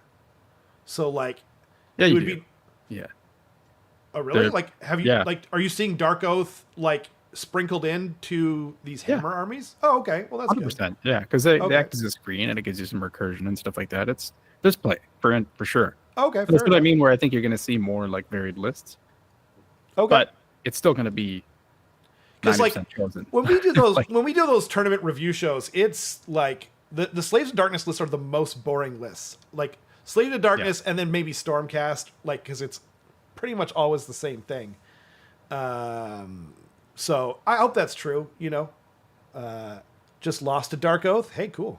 Who is playing Dark Oath? Who is this champion of the people that's playing Dark Oath? Yeah. I'm not sure what you mean, Brian. Nerf prosecutors more? And then, are you saying you need to nerf Rattling guns more? I don't think so. We're only seeing like one unit of them now at the most. And anyway, that's what I get for not playing Seraphon. What were you thinking? Actually, Eric's list, by the way, that Triceratops, like that Stegodon list is insane. Like people going like, oh yeah, like screw Rob for taking sharks or something for some reason. But you know, it's awesome. His list is super cool. He played it on the channel recently and just hit me into the ground so hard. It's such an original idea. Anyway, should we talk about Flesh Eater Courts? I think that's like another big, like, by the way, like, we're not doing what the other channels are doing. First of all, this Battlescroll came out 6 days ago. So if you just want people to like literally like read out the changes, that's not, we just don't do that anymore because we're finding that people aren't interested in us reading out the changes when someone's already probably done it before us. We're just doing more of a highlight reel, giving you something to paint to, and, you know, being a couple of dumb talking heads that people can yell at later in the comment section. And if you're enjoying, anyways, please subscribe, comment, like, do all those things. If you want to see more videos, then you're more likely to get it if you are subscribed and if you like the videos and leave comments and stuff, because that's how the algorithm works. What were you saying? I was gonna say we probably won't even get to all of the armies. I think our whole plan for tonight, by the way, our plan did change kind of at the last minute because we were originally going to do a list review and name award kind of thing for, what's the tournament? The PD Rex tournament, I think. The one down in Portland. Exactly. Yeah. But then something changed and Carson informed me that we couldn't do it. It was the Battlescroll because they pushed the list deadline. Oh, I see. I see. Yeah, that was the plan originally, and you know, because everyone's already talked about this stuff, so I think Flesh Eater Courts is probably the most interesting thing because they were like literally at the top of all the, you know, complaints and stats and all that jazz. So, oh, sorry. Do you know what, like, where their rules change? I'm trying to find that now. Oops, I didn't go to the right. Other digital downloads. There were some core rules changes and stuff too, but I kind of want to talk about those too. Oh, after? Yeah. Yeah. No, you're so right. More applicable to one army than the others. Let's do that. Like, you mean the main rules changes? Yeah. Sure. Let's do that first then. Okay. Sure. What page is that on? Damn it. So there's not really a lot. Okay. I'm blanking on the changes in general, to be honest. Yeah. It's mostly to do with shooting and obscuring. So if you look at page 49. Thank you. And that's the advanced rules update there. I don't know why I'm just like, I'm scrolling down. I could just type it into the thing, but yeah, I like living my life on hard mode, apparently. Okay. Please continue. So the big thing is the obscuring. It could never be shot ever, right? Right. Like the rule was if you're holding behind or holding on. Right. Yeah. Now I remember what you're talking about. Yeah. But the change is that basically if you have a unit that has shoot in combat and they're in combat with the unit like wholly on the woods, they can still shoot them. Like, this is such an obvious change that needed to happen a long time ago because it's so stupid. Yeah. And I remember like arguing about this with you, like pretty early on, and you're like, that's just how it works. And you just kind of threw your hands up at me at one point, and I was like, that's so stupid, and it makes me so mad. You know what I mean? Like, I didn't even have anything that could shoot in combat. Like, but I was just like, that's so dumb. Anyway, yeah, this is a needed change.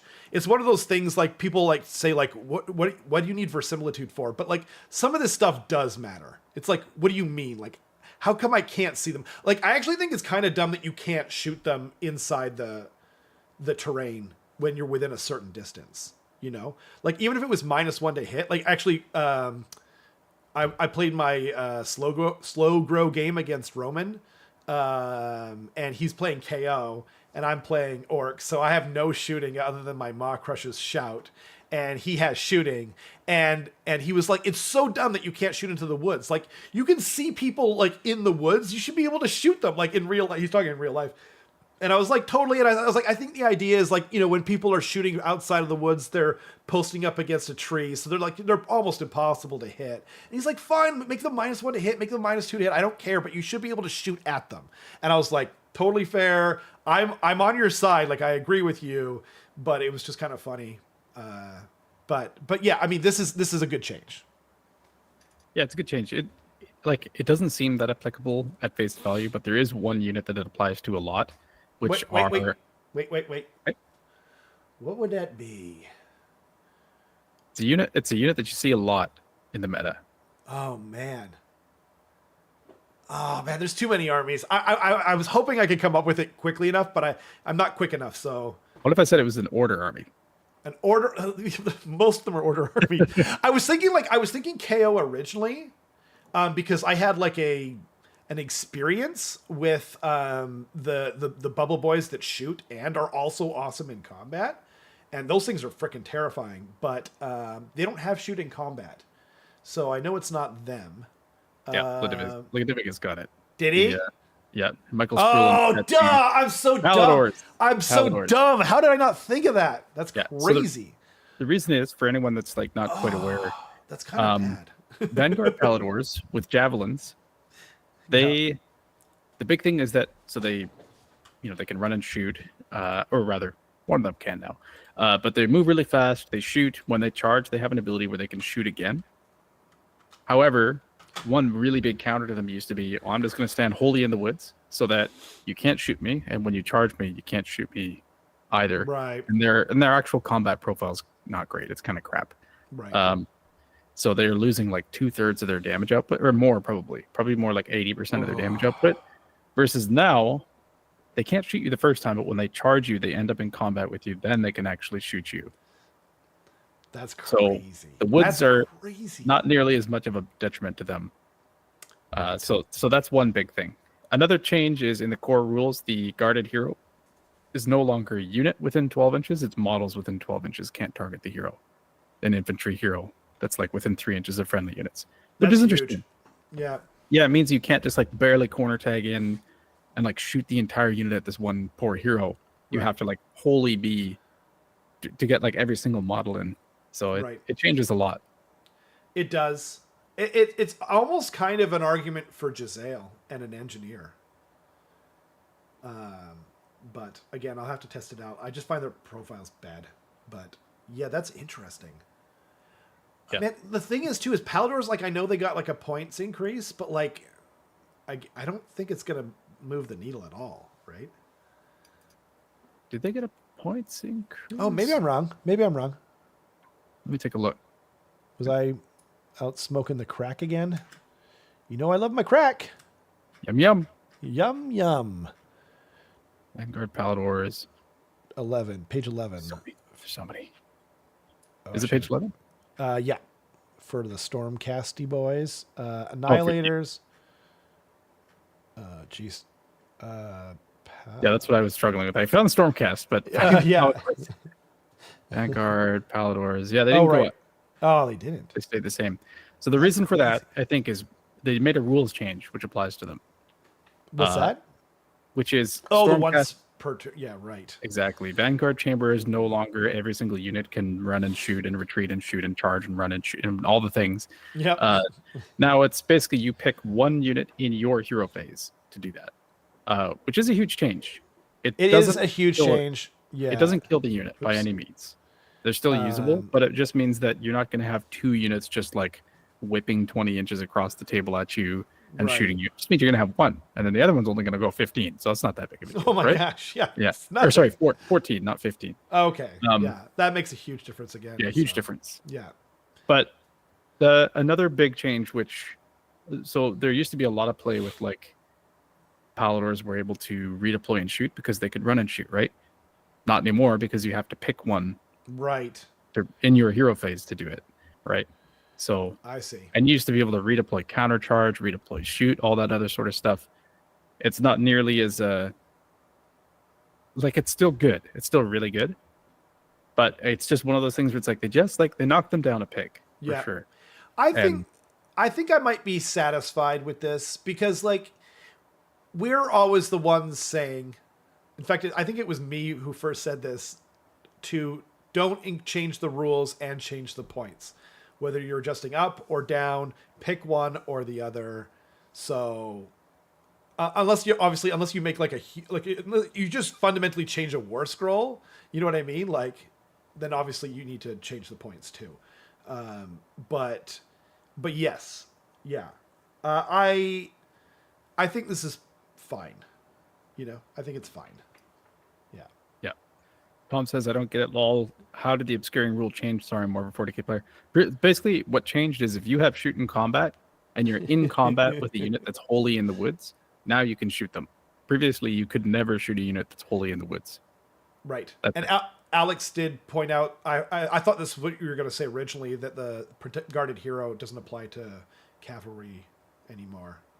I think that was a change as well in the most recent one. So that's pretty big though, because like, you know, for a lot of you shoot, I mean, like cavalry's just super popular now. So yeah.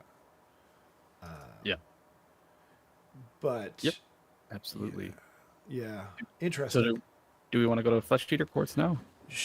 Be careful how you say that. Flesh Eater Courts or something like that. Okay. Well, do you know what page they're on? No. Okay. No worries. Let's see. Flesh. Okay. I don't know. Did they have rules changes? I don't remember. This is page 25 is their points. You stay there. I'm going to check if they have any rules. Okay.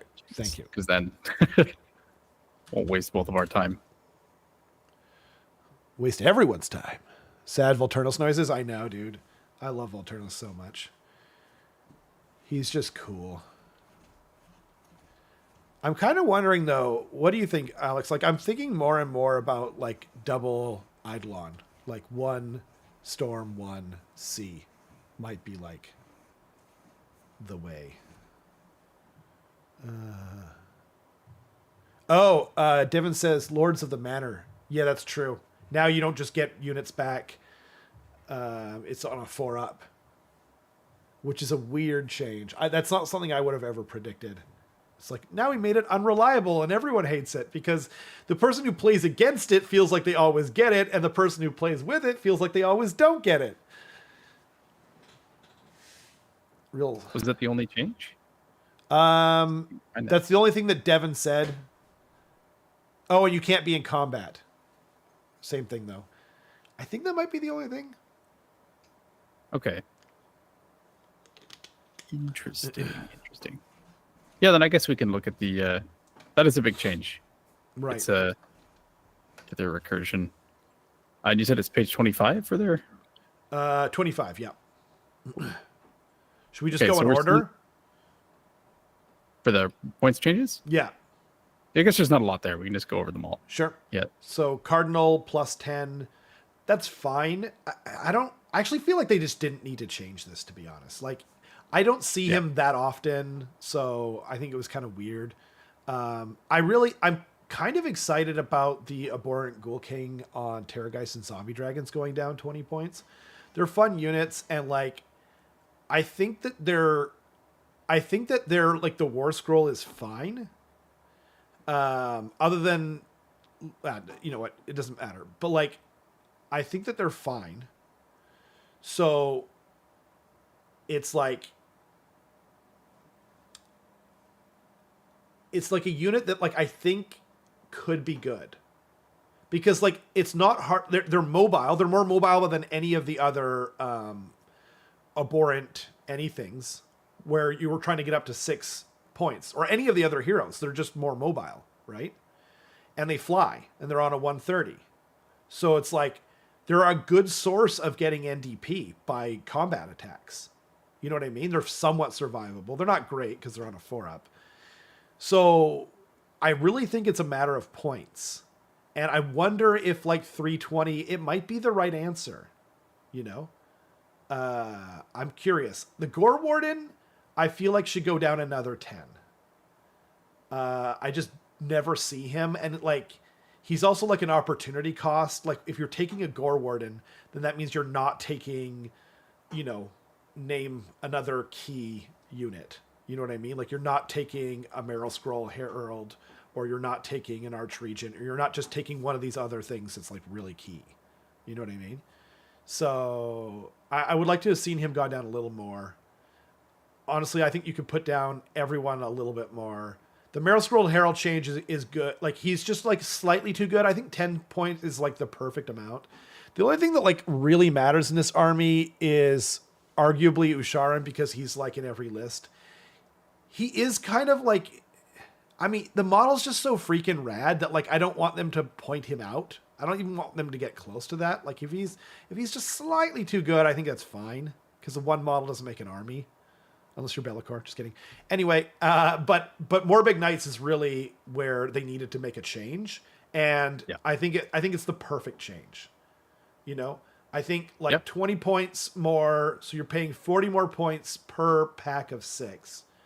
And then that way, if you're one of those, fiends, as it were, taking 18, then your list went up 120 points, and so like it's gonna vastly change and you're obviously most people are taking Usharan as well, so that list like with Usharan and 18 knights went up 140 points. Like that's a lot, but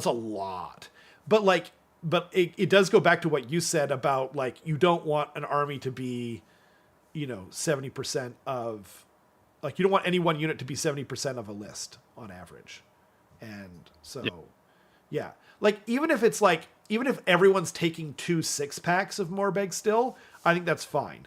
You know what I mean? They're just cavalry. They're the only cavalry that the army has, like, so if, like what are you going to do? Like, it's like saying to IDK players, like you should be taking, mostly eels. And it's like, well, like it's either that or thralls, and I don't care. Like I'm not playing with all thralls. I don't care how the points turn out. I'm not doing it, right? So it's I feel like they're in the same kind of area where it's like, well, they got to be able to take something, mobile, right? Yeah, it's not a super deep roster. No, and it's mostly heroes too, which is another thing that can cause problems. But like, yeah, I think this is right. It's just another thing where they just knocked them down just a bit, yeah. And they didn't completely kill the army, which a lot of people tend to be out for blood. Yep. When it comes to wanting balance for a game, to be like, oh, let's make this bad and then we'll make this thing good. It's like you don't actually want that. You actually want it to be like incrementally up and down until eventually it reaches a middle. And which will never happen because army books keep coming out and stuff happens. But yeah, like that's the goal. Right? Yeah, exactly. Yeah. So it's good. This Battlescroll feels overall not hugely impactful, but at the same time is a really good step in the right direction. Right. Yeah. Like it's for everything that I've seen, it's just like nobody got absolutely slapped. Oh, I just hit my mic. And then that wasn't loud. And then nobody got buffed insanely well. And there weren't any like surprise rules like there were in the December Battlescroll where it's just like this fundamentally changes the game. Like, right, Field Sergeant and Prize Beast are huge benefits for like foot slogging armies, and like right. Gargants, for instance, really like Prize Beast always being +1 to hit is amazing. There's so I like it, and I think it's adequate. It just means you're taking like 1 3-pack less of Morbeg Knights if you wanted to spam Morbeg Knights, where it's just like you can still do that if you want to, but maybe that's what pushes you over the edge, right? Yeah, or maybe you don't take Usharan. You can't do both, I think you always take him. I think you always do too. Yeah, I agree with that. But like, yeah, especially because of his 24-inch bubble, and he's big, he casts spells, like he does a lot. I'm not even sure if the army works totally without him right now. Like I think you kind of need him, unfortunately. But like, I mean, you could do it. You could take like a bunch of Morbeg Knights. I hope they get a Morbeg hero in the next update. Just like a little, right? Like the Scar Veteran on Agradon kind of style. And then, because like they're getting a release fairly soon, like it'll be this year. And like, what are the odds that the Terrorgeist model doesn't get scrapped and thrown into the old world? Like, I don't think there's any way that doesn't happen. Right? Yeah. So. Yeah, it seems pretty likely. Especially because of the Soulblight side of it got smacked. And then also, like, they didn't add anything much back. But the dragon that comes with, that you can just take Vordry off and whatever, he's going to be available for all death armies. So I wonder if in the FEC release, we get an extra war scroll for Soulblight Gravelords. And, like, you get that ability to take a Vampire Lord on Zombie Dragon. Like, I hope that's the case, and I hope it's on a 130 mil base. Like, please, just, for the most part, just don't make anything on a 160 millimeter base. Right? Like, it's such a huge problem. But putting that aside, like, I hope that it's on 130 millimeter base, and because I want to be able to take a Vampire Lord on Zombie Dragon. Like, is it too much to ask? Like they got rid of like a really freaking cool unit, and now it's only like one named character. That's kind of crazy. So, yeah, I guess we'll wait and find out. But hopefully not too long. Right. Hopefully not too long. I think that the crypt horrors and like the crypt flayers kind of need a resculpt too, so I'm wondering if they'll get like a bit of a change. And also Vargeist are still in the Soulblight Gravelords book, so if people are worried about that stuff, you know. Alex says we should start doing points increments of 5. I think he's joking. I'm pretty sure he's joking. Because GW did do that, and it went horribly. And I'm not going to... Whatever. Ludwig says, go the other way. Drop a 0 and watch people complain about what they spend on a 200-point army. Oh, God. Yeah. Eric says, Seraphon got even better. Should we do Seraphon? Let's do it. Okay. Yeah, I think one of the armies that we called out before, I thought that Seraphon, Khorne, and was one other thing that I thought was going to be a problem post Battlescroll. Nurgle? I think Nurgle. Oh, yeah, you did say Nurgle. That's interesting. Yeah. I'm wondering if IDK isn't going to be They're very good army. Yeah. But here's the thing. We've named like 5 armies that are like, this is a really good army. And then you're just totally. Like, maybe that's just a game. I totally agree. Yeah, I absolutely agree. I think the thing about IDK though is like they're a harder army to play. That was like the only thing I didn't agree with on Honest Wargamer's smooth brain versus wrinkly brain thing is I think he should bump up IDK a little bit. I think you have to play them though to kind of realize, you know, there's something that like anyway. Seraphon, did they get rules changes? I think they did. I'm trying to remember. Nothing's coming to mind right away. We'll see the points. So Lord Croak went up 20. That's fine. Like it's exactly what I said was going to happen. Yeah. Bump Croak a little bit, and then everything else is going to stay the same. Yep. And then that's not what the problem's going to be. You think the problem's going to be Stegodons? No, I think the problem is that they just have access to so many good things. Oh, yeah, yeah. Like Kroxigor are amazing. Agrodons are really good. Those, yep. The Starstone Bullows or whatever they're called, they're stupid. Those are crazy. I can't believe they're still there. Like, I can't believe that it's still just target. Yeah. Like, that blows my mind. You don't even have to hit. Yeah, it's nuts. Yeah. Absolutely nuts. Anyway, the Stegodon's going, dude, they went down 40 points. 40 points. And they have like decent long range shooting if you put the ballista on them. Yeah. Also, I'm not seeing any changes for Seraphon rules wise. Okay. So I didn't remember.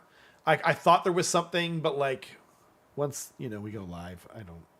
Steg down and Old Bloods can take any Seraphon. Yeah, that's huge, and they should have been able to before, but whatever. Like it's great that they finally made that change. Also, they can take a favored spawning, which I assume means that they can take like a foot hero, right? And give a sub commander. I don't remember. Where do you see like that they can be a foot hero?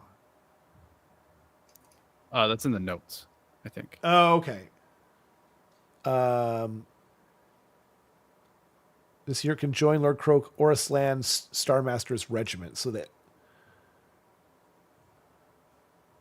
But like, I know that the Astrolith Bearer. Oh, as a favored spawning. Okay, so he's the only thing that can. He's the only thing that is a favored spawning, I guess. Weird. I kind of was looking at him again, though. But anyway, that's neither here nor there. The change is Source Old Blood on Carnosaur went down 20. I don't think that's going to change anything. But the Scar Veteran on Agridon is interesting to me. Because 20 points for like a unit that's almost half the price of the other one is a much bigger change. Yeah, and I think the Stegodon going down 40 is crazy, though. And awesome. Seraphon got even better. Stick down, Old Bloods. It opens up 2-drop Monsterless and Croxgore and Saurusless. Wait, say that again? I see.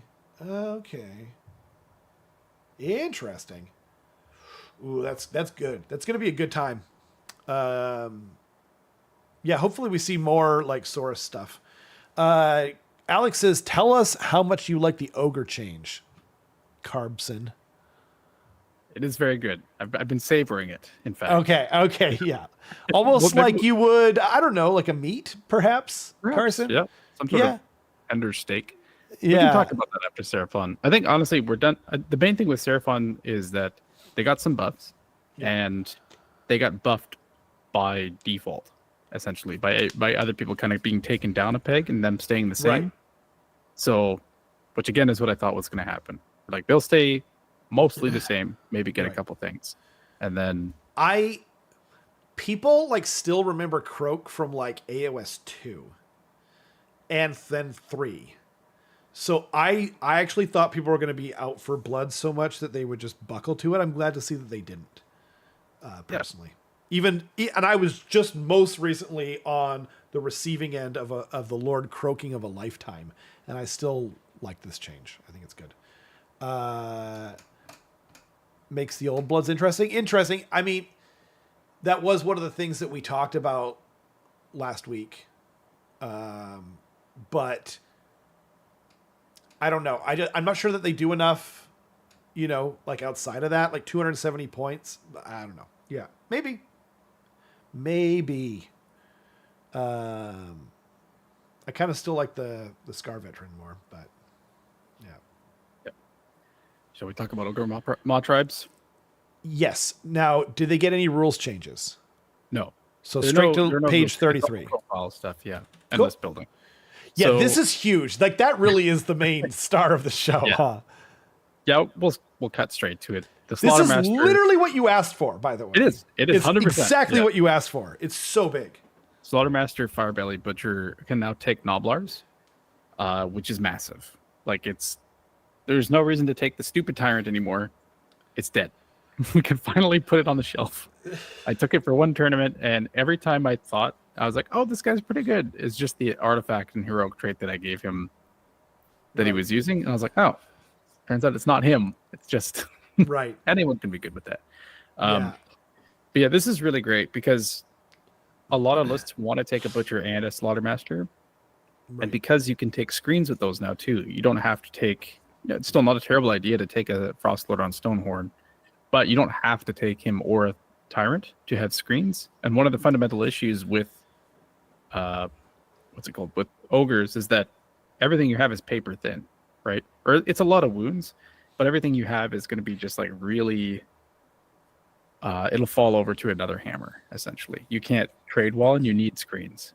Right. and Nobblers are the only screen that you have access to, they're an incredible screen. 110 points is insane. Yeah. I'm surprised Nobblers didn't go up in points. Insane. By being allowed in these regiments. How are like, dude? Is Tom Guan gonna literally take like 400 Nobblers? Maybe, I don't know. Like, they don't really do anything other. Like, they'll ping you with mortals and stuff, but cool. It's just having access to this is really, it's crazy. Yeah. Yeah, because like it's really. So what? Apparently, Matthias asked Tom Guan, and he just like basically asked him like, "Do you just try and find the most efficient war scroll and then just run like a bajillion?" And he's like, "Yes, exactly. That's exactly what I do," or something like that, right? Like 20 wounds, like. Do they even have a save? 6 up. Yeah. Like, that's crazy. 110 points? Yep. Yeah, there are times where someone's like, "Oh, I'll put my hammer unit into your Nobblers, but I'm not going to all-out attack because I don't need to." I'm just like, I'm going to all-out defense because what if you're trapped in combat with like 2 Nobblers? Like, yeah. It would be extremely funny to me. But that's because you're a piece of crap, Carson. It is, but it's... Yeah, but you're not wrong. Really, so I mean, you know, like, do you think you can reliably do 20 damage? No, right? No, like very few. You know, like rattling guns, sure, but like if I'm spending, 340 points to take out 110 points, on one of my 5 shooting turns I get for the whole game. Yeah, exactly. So like they're there to die, and it's just this big speed bump. So that's really good. Yeah. The other changes, So they bumped up the Frostlord on Stonehorn, the Huskard on Stonehorn, and the Stonehorn Beast Riders. They didn't need to do that, I think. There was an archetype where you had like 6 or 7 trucks kind of thing. Yeah. It's like it wasn't doing well enough to justify a nerf, I think. That was weird. But yeah, it is weird. Yeah. Especially the Huskard. It's like, why did he need to go up 20 points? That's nuts. Like I've seen a couple of people like getting first and second with monster trucks, but like shouldn't any army be able to get first or second? Right? Yeah, exactly. Yeah. So I think the issue is that like one of the ways that we know GW evaluates whether they should nerf or buff something is it being spammed, and you were running like 4 Huskards in a list. Okay, but okay, fine, fair enough. But like the thing is though, is like when Beastclaw Raiders came out, that was like one of the few times, from very early on, you've been able to take mammoths as battle line back in the day when you needed battle line. And so it was a thing that people like to do. Like they called it monster trucks, and it was a very fun army to play. Same thing with Terrorgeists in FEC, and there's been a bunch of other examples of that, where the army is like almost since inception been able to take all monsters, and it's a fun way to play it. So like this is another example where, like it's a style of playing the army. It's like it's a sub faction. It's the what are they called? The battle formation? What do you mean? No, it's like they used to be called, is it Beastclaw Raiders? Yeah. It's like that subsection. It's the winter section of Everwinter, yeah. Everwinter, thank you. That's the word I was looking for. It's the Everwinter section of the Battle Tome. It's like saying like, well, people are playing like all skeletons in this Barrow Army of Renown. It's like, well, yeah, because that's what the army fucking is. I'm sorry. But like, that's what it is. That's its identity. I don't play this army though. You know what I mean? I don't play this army and like someone might call me a hypocrite for saying like I said about Chosen, but I'm not talking about one war scroll that's being taken to every list, in an army with a bajillion war scrolls. I'm talking about like a few different war scrolls that's being taken, in like some lists. Like anyway, whatever. And it's not a big change. Like you could probably mostly still run very similar lists. Like you'd probably have to just change a little bit. Well, this is where the change actually becomes a problem. It's kind of like balancing Sons of Behemoth. It's like, yeah. Everyone knows you can have 4 Gargants in the army. Yep. Yeah, exactly. And like, it's the same thing here where it's just like the maximum you can fit is 7 trucks. And most people were only doing 6 anyway. Right. So by making this change, it's like, it's actually very significant. right? Right. Like you're getting rid of a sixth of the army if you have to sacrifice one monster train. So it's way more significant than like, I guess I'll run like an unreinforced Morbeg Knights. Right. As a comparison, right? Yeah, no, I totally agree. And I think that the issue too, I think they're trying to force people into taking the Thunder Tusk, but the Thunder Tusk is like just kind of like especially bad. Like it's really bad, right? I think a Thunder Tusk Beast Rider could be 150 points, and I wouldn't take it. Jesus. Yeah. It's such a War Scroll problem, and all of them are. The Beast Riders, the Frost Lord, and the Huskard. It's such a War Scroll problem, like it needs to be completely rewritten. Wait. Which one? And you mean basically if it's riding a mammoth, it's just trash, is what you're saying. Terrible. I see. Got it. Yeah. Okay. I thought you were saying that the Beast Riders were sorry, not the Beast Riders. The Stonehorn Beast Rider as well for a second. No. Okay, I see. Interesting. Yep. Yeah, it kind of boggles the mind that it didn't go down. Do you think the Thunder Tusk is what we're going to get? You're going to get a War Scroll rewrite for? I hope so. That's the number one thing I can think of that needs it for sure. Right. Because it's like, I watched, if Mekrat's still in the chat, I watched his Ogre's tier list post Battlescroll, and I agreed with a lot of what he said, where it's like, if you look at some of the units that nobody's taking, like Mournfang, actually a really good War Scroll, just way too expensive. Iron Blaster, actually a good War Scroll, just way too expensive, right? That's just a pricing problem there. The one true War Scroll problem, other than maybe the Firebelly and the Tyrant, are the stone or all the Thunder Tusk things. Like it's just there's no reason why you would take those. It doesn't make any sense. Right. They're not going to change it though. They're going to change. Was it Moosey? Bloodpelt Hunter. Right. Yeah. Maybe. Even that I don't think is a terrible War Scroll. Oh, interesting. Just cost you a drop, and there's no reason to take one. He should be like a sub leader. Like seems like an obvious choice because he's not. I genuinely think they should have put the run and charge aura on the Tyrant. Yes. That was going to be my suggestion for a War Scroll change, because Alex said like, what about his shooting attack or whatever, and I was just like that's the guy that you want to change. But then when you said like you wouldn't even take a Thunder Tusk for 150 points, that's crazy, dude. It's still a monster. It's still running around on a bunch of wounds. Yeah, but it's not even that many wounds. It's 14 wounds on a 4-up. Yeah, I know, but like 150 points for that? Yeah. Doesn't it do like some damage? It has 3 attacks, 4s and 2s, Ren 1, 5 damage. Sounds good. Wait, sorry, 3 attacks? 3 attacks. 3 attacks, 4s and 2s. Ren 1.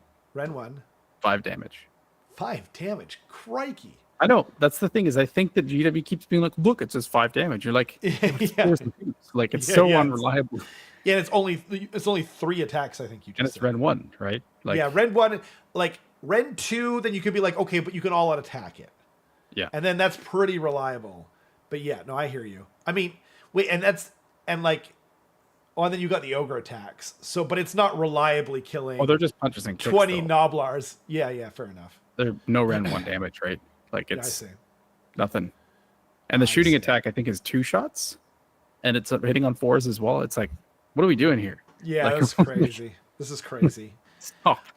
You know what though? I legitimately, like, after hearing both sides of it, I actually want them to rewrite the Tyrant on foot, because he's so cool. Like he's such a cool model. Like you should want to take him. Yeah, you know, but yeah, Thunder Tusk would also be extreme. I could see the argument for either side. It's probably going to be the Bloodpelt Hunter, and I'm going to be sad. Interesting. Keith says, only just got here. What was the opinion around Slaves to Darkness? My opinion was basically that it's less of a nerf than people thought it was going to be, but I think it's for the best. I think it's for the best, yeah, in the end. I did say that I thought Chosen could maybe go up more, but Carson made some good points. I mean, like, I don't think that they should have gone up 40 points now, by the way. I actually legitimately don't think that's not what I meant to say. Because I'm just saying, like, they might end up there. That maybe that's what it'll be. Like, the changes should always be slow and incremental, and sometimes, yeah. Like, the worst thing is when they go overboard, like, which they sometimes do. So, okay. Is there anything more to talk about Ogre Mawtribes? Are you excited, actually? Like, because you're the ogre guy. Yeah. Gluttons go down 10 points, too. That's a big change. That's a huge change. Yeah. That's so big. I can't believe we didn't talk about that. Right? Yeah, stocks are up for foot ogres, for sure. Right. It's looking good. Yeah. So I'm excited, 100%. Yeah. Like, I'm excited, but I'm sad for the people that play monster trucks. I was never one of those people that played a bunch of them. You never were. Yeah. But I like to bring one, usually. Yep. That's kind of my thing. But, like, yeah, foot ogres are looking really good. Really good. Fair. Yeah. Dude, Ledificus says destruction hits on 4s. So much of everything hits on 4s though. There's so many things. Like, it's pretty common in the game. Hitting on 4s is fine. The problem is that I don't know about that. Ogres compensates hitting on 4s with just a massive amount of attacks. Yeah. Right? Yeah. You're like, I hit on 4s, but each of my guys has like 4 to 6 attacks. And they wound on 2s. Yeah, exactly. So, like, once I get through this, we're good. Yeah. And but like that's why like certain things for me that I have that hit on 4s and wound on 3s, that's where. And it's not just that. Like, there's a lot of stuff that hits on 4s and wounds on 3s, like eels bite attacks, for example. Like, there's a lot of that in the game, right? Yeah, you do have access to a plus Beast Riders. Yep. No, and that's why it's not as big a deal with them. But yeah, if you're hitting on 4s, there should be a damn good reason you're not wounding on 2s. You know? Yeah. Yep. Well, I mean, it depends on what it is, right? Like, ogres are literally giant men, essentially, right? Oh yeah, like clan rats shouldn't be wounding on 2s, right? They're currently wound on 5s, so I'd be pretty happy with 4s. But yeah. No, that's fair. Yeah. All right, what are we looking at next? Corn, maybe. I call that corn. Right. Yeah, corn was like, I actually had a few talks with a couple different people about corn recently. Chaos Andy is one of them. Regular Andy is another, and then there's a few other people. They're on 17.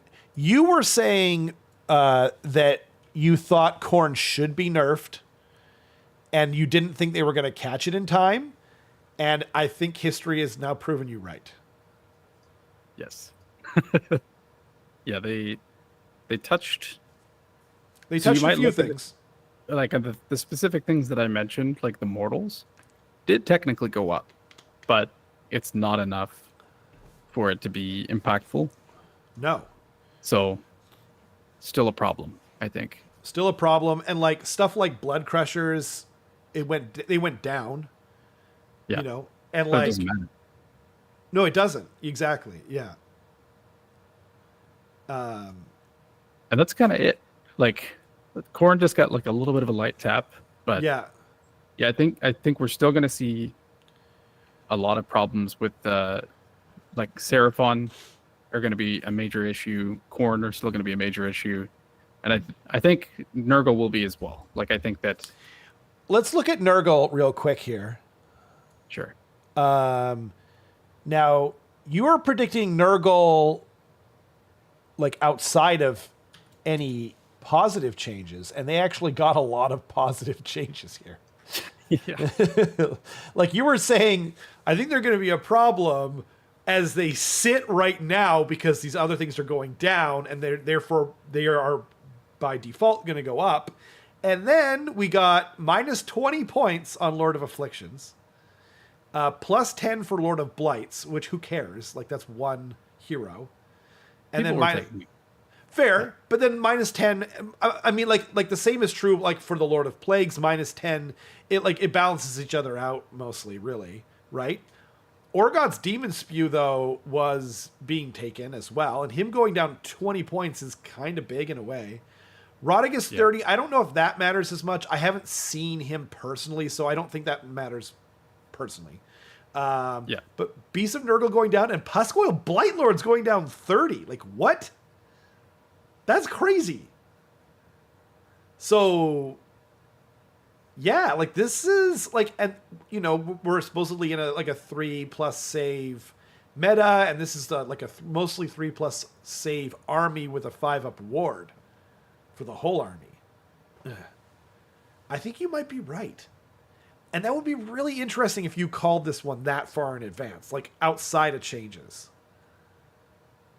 Yeah, it's interesting. Like the list that was a problem that people were seeing, or like the list that is very common to see is basically minimum 20 Blightlords. Right. Was kind of where you start. Yeah. And then you have what's his name? Oh, you mean the Blight Kings?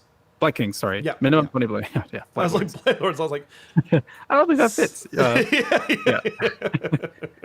Yeah, it's crazy. Minimum 20 Blight Kings. Either a Lord of Blights or Lord of Plagues, depending on if you want to be like offensive or defensive buffs, essentially. And then you would see, what was his name? Blowub. Just to apply the -1 to hit bubble. Right. In combat. So it's kind of just like it's an attrition castle. It's really what it is. Yeah. Sometimes you would see like the Glotkin. Sometimes you would see other things. I think you probably will see more Orgots now, like you're saying. Like it was already being taken. It's going to be taken more. And Beasts of Nurgle too, I was seeing before. And I think they're like fantastic, like objective goobers. Like 130 points. And they have like serious, I mean, like you need to take Slimex, I think, to get more out of them. But at 130 points, you know what I mean? They're just goobers, you know? Yeah. Yeah. Yeah, absolutely. And yeah, functionally that list didn't change, right? Right. It just got better by comparison. So yeah, I think they're in a really good spot. I think we're going to see a lot more of them. Then what else? What else do we want to look at? Alex says IDK hit on 2s. Yeah, if you got the elves hit on 2s, but then they wound on 4s.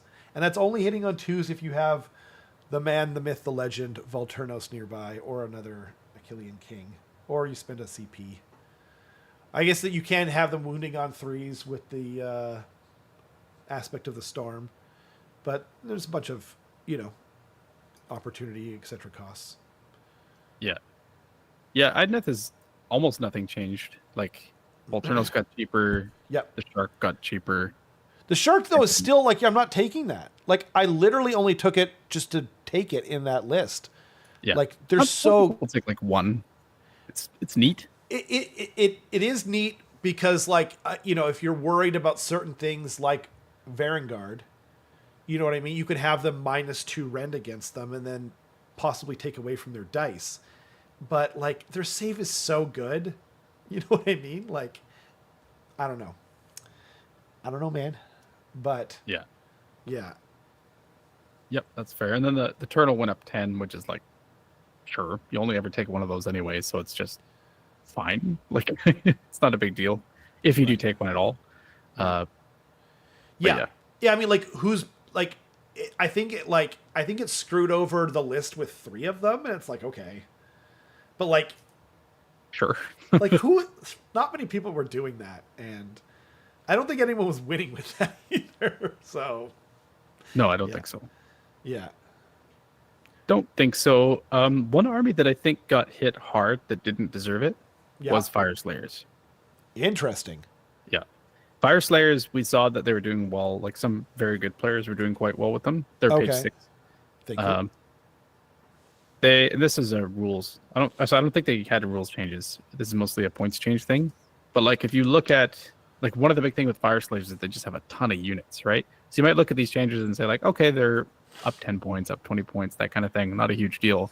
But all of their battle line, Hearthguard Berserkers with Broadaxes going up 10 points is almost a 10% change because they're 110 points to begin with, right? Exactly. Yeah, that's a good point.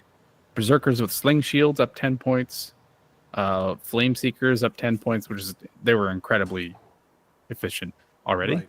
But I wouldn't be surprised if someone's Fire Slayers list went up by 150 points at least, right? Yeah. And that feels like a little much. Like, I think they were in a spot where they were really good if you know how to pilot them. Right. But you don't know how to. You have to be a very good player to play them. And I don't think they were overpowered, is the thing. No. I think, I mean, if you were a cool Fire Slayers, first of all, you were probably playing 6 Magmadroths anyway. And from what I understand, like, legitimately, like, so that was one thing that, like, I don't play against Fire Slayer foot slogger people, like, almost ever. The only person that I know that plays Fire Slayers is Alex, and he plays all Magmadroths anyway, right? So, like, I don't really have to deal with this nonsense. But according to the Honest Wargamer, Smooth Brain, Wrinkly Brain thing, Fire Slayers are really hard to play. So, yeah, it kind of sucks, because it's like one of those things where it's like you're kind of punishing people for playing their ass off, almost, in a way, you know? Yeah. If they have to do that and then they're getting a result that's like 80% as good as a Smooth Brain army, it's like, why? Yeah, what's the exactly. Point of doing That's it. Right? That's it. That's what I mean. And it's like, it's also like, let's just say that, like, you're like, okay, but, like, you know, we got to assume everyone's playing it like their tip top condition, but, like, there's a tax on your brain when you're constantly doing these different, you know, like, I don't play a lot of armies that are, you know, fun in the sun, smoother brain stuff. Like even just playing Iron Jaws, I was like, this is fun, man. Like, they're such a fun army to play. Like, they're not like the smoothest of brains, you know what I mean? But just relaxing a bit and just kind of rocking around, and, you know, I just got to remember Mighty Destroyers and I'm pretty much good, right? But, like, yeah, I don't feel like this is fair to those people. Now, what if I said to you, Carson, this is a tax on naked baby models? I'm all for it. Exactly. I feel like that's how they should have contextualized this whole thing, you know? Yeah. If they put that exact text verbatim below the Fire Slayers label, I'm in. Yeah, exactly. Just like it's in the notes, like 120 points, or it says 120 points, or it says 110 points, and then it says plus 10 points because naked baby rule. See Appendix A or whatever. Yeah. Then I'm like, oh, now it all makes sense to me, you know? Makes total sense. Yeah. Total sense. Getting some 100s in the chat. Nice. You know? This changed you made you happy, Devin says. Now, Devin does not play Fire Slayers, I assume, then. He has. Once. What? Against me once, because we were testing it out. Oh, fair enough. And I don't think he liked it. Yeah, he did not want to learn Fire Slayers. Yeah, that's the big thing. And another thing is that it sucks to say this, and I'm sorry if this is mean, but it makes me happy this happened too, because then I don't have to play them. like I don't like being across the table from Fire. It's one of those armies where I'm just like, this is unpleasant to look at. It's I thought you were gonna say unpleasant to play against, and you're like, it's just it's an eyesore. It's both. I don't want to see both. it. The entire army is like gotchas. The army. Yeah. It's like you look at this and you're like, okay, like I guess I kind of understand it, and they're like, oh, but here's this once per game thing that changes the entire dynamic of the flow of the state of the game. You're just like, oh dang, okay, I wish I knew that / remembered. Yeah. And like I do remember, and I know what's coming, so I can plan around it.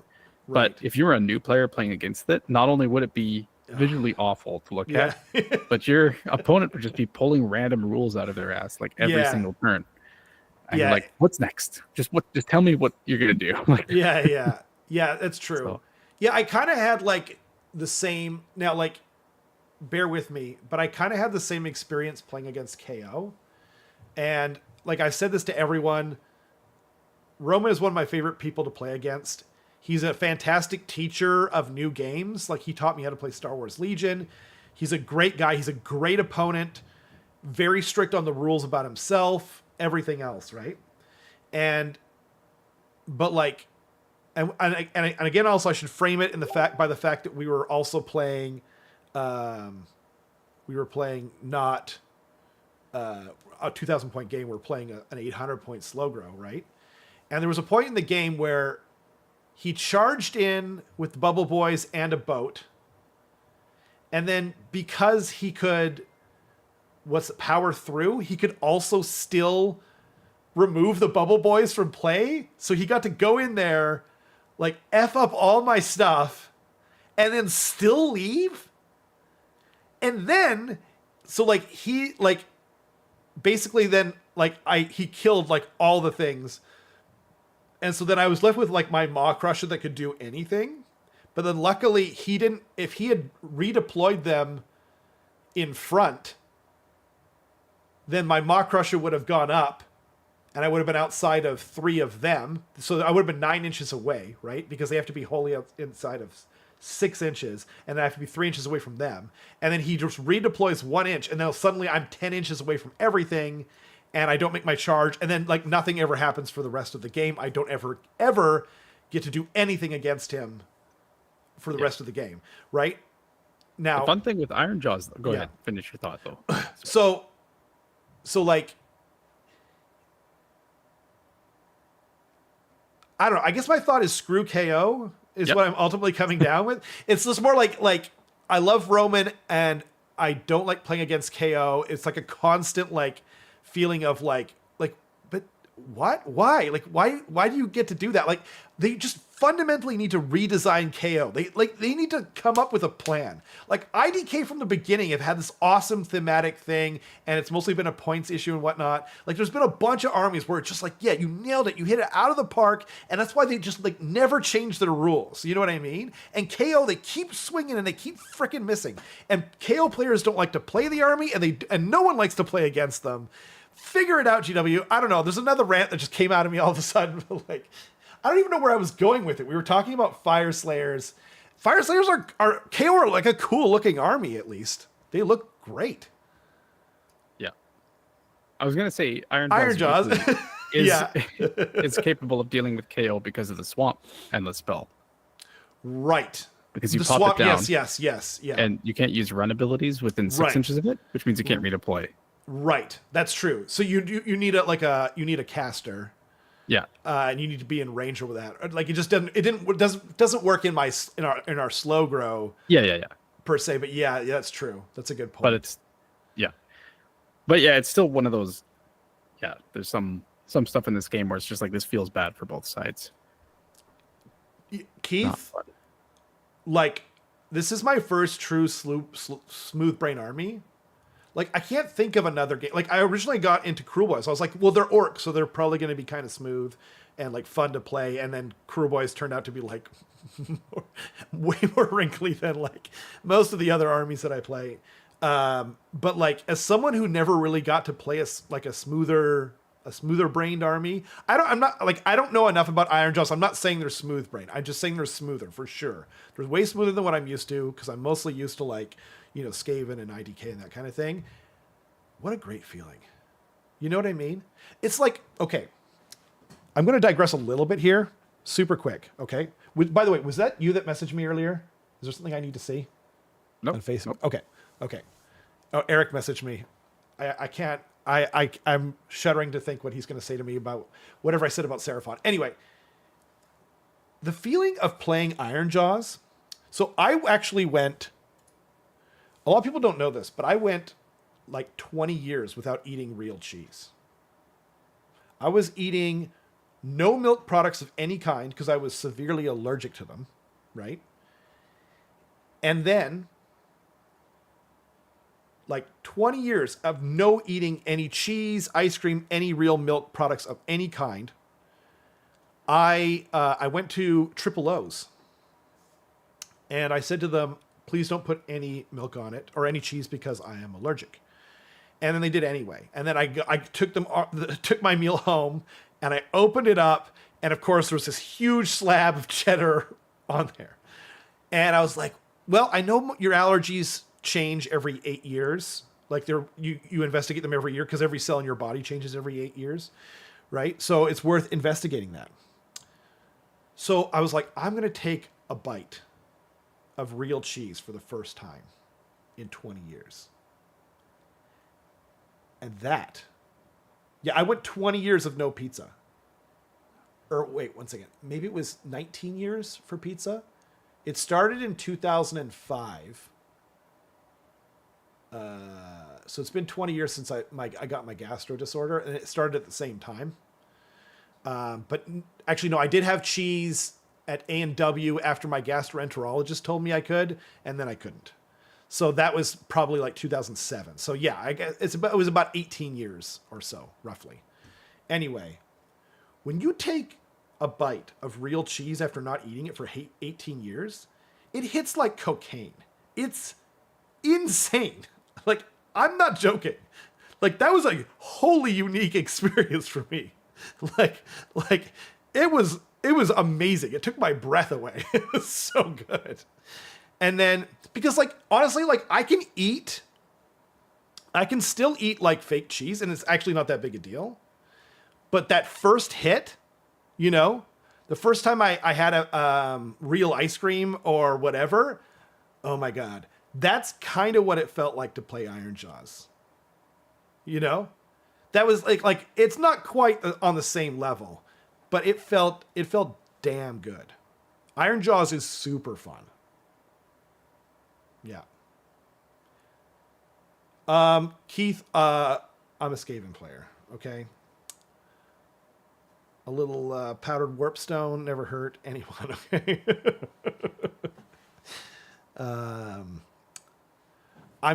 Okay, fine. I've never done cocaine before. You called me out. I'm a real square. No, but it hit like, oh, baby. Like I can still just like eat straight up cheese. It's so good. Rob, that might have been the whitest thing you've ever said, I think. The way you've been talking about cheese. Is it? Maybe. It's definitely they don't fetishize cheese over in Asia. I know that for sure. But yeah, it's just funny. Like, oh, man. But I agree. Yeah, and sometimes like I eat cheese all the time, right? But sometimes you just discover a new cheese and you're like, oh my God. Yeah. Like this is incredible. Yeah. Yeah. I had at first I was just having like the basics, like even just like a little bit of an aged cheddar is, whew. But then I had jalapeno something.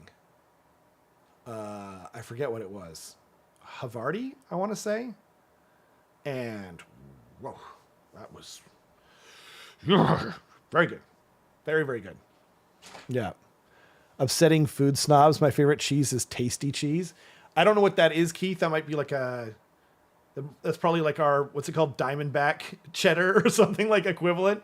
But yeah, like I think my favorite cheese is just regular cheddar. Like if I could only eat one, because it's just such a great go-to. It works on sandwiches. It works on everything, you know? For me, it'd be like a smoked Gouda. That's very, very good. But like, would you have a smoked Gouda on your pizza? Like, what if you could only have fair enough. I love smoked Gouda. Yeah. Smoked Gouda is insane. Like, or if you ever had I had a smoked Gouda one time. I think it was from Switzerland. But it was so soft. Like, it was so, yeah. Maybe, I don't know. I feel like anyway. I think we've digressed a little bit here. Just a little bit. Yeah. Just a little bit. Is there anything else that we should talk about? Alex has given me 21 pigs back. He's not wrong. Armies, I think maybe I'll just do like a little bit of a lightning round on like stuff we haven't talked about. Cities of Sigmar, there was some surprising nerfs actually, which is weird. Well, I kind of get it. Like there is those lists that were out there. I just don't think it was a good. I think it was like poor form, as Hook would say from, the movie not necessary Hook with Robin Williams. Not necessary. Yeah. Cavaliers going down as well makes me think you might see some spam, but possible. Interesting. Anyway, but moving along, the Daughters of Cain, almost no changes. I think they can take Kenrick and some other lists now, which is kind of neat. We already talked about Fire Slayers, IDK, KO. I don't think there was a huge difference. No, I think it was pretty small. Let's look at it real quick because they're a bit of a divisive one. Wait, why did KO, actually, why don't we just say this? Neither of us understand KO enough to really process that is 100% true. Change. Yeah, I mean, the gun haul were going down. I think Roman was excited about that. And like, it is a thing that like you talked about where it's only 160 points. So it going down by 20 points is kind of a big change, you know? So I'm sure Roman's excited. By the way, I should highlight something that Ludivicus said. Pizza is best with a mix of cheeses. How could you pick one? I agree with that statement 100%. I always change the cheese. If any pizza comes with just mozzarella, because it's a free upgrade. Like it doesn't even cost you any more money. So yeah. Hard agree. Okay. Yeah, LRL, I don't think anything significant. We already covered Seraphon, Stormcast, Eternals, right. Sylvaneth, literally no points changes. That's crazy. Beasts of Chaos got changes, but who cares? Like they're literally about to leave. It also doesn't change them at all. Like Bestigor's up 10 points. Like, okay. Well, but I mean, like, wasn't Bestigor spam like the way to play them? Yeah, but you just still spam them. Yeah, fair enough. You just take a little bit less of the rest of it. Yeah, fair enough. Fair enough. Okay, gotcha. Blades of Corn we talked about. Titsnitch. Yeah, Zinch. Don't think there's any huge changes here. Zinch? Dizaznatek. Thank you. Yeah. That's what Andy just asked me yesterday. He's like, what did Dan call Zeech again? Yeah. And I was like, I don't remember. He's like, was it Tiznaznatek or something like that? And I was just like, I think that's Tiznaznatek, right. Slanchy, Crone, and Nudge. Nudge. Yeah. Are that all the right things? Yeah, I think so. That's amazing that you remembered. Sick. Speaking, Zinch, I don't think there are any significant changes. Slanesh. Blizzbarb Seeker's up 10, which is it's impactful, but it's not. It is. I don't think it's a huge deal. That's the cavalry archer. It might just lower the spam because that's pretty much what it is right now. So yeah, we talked about Nurgle, we talked about Skaven. Maybe not enough, but yeah, fair enough. Yeah, it could have been more. We talked about FBC, Nighthaunt, almost no changes, no points changes anyway.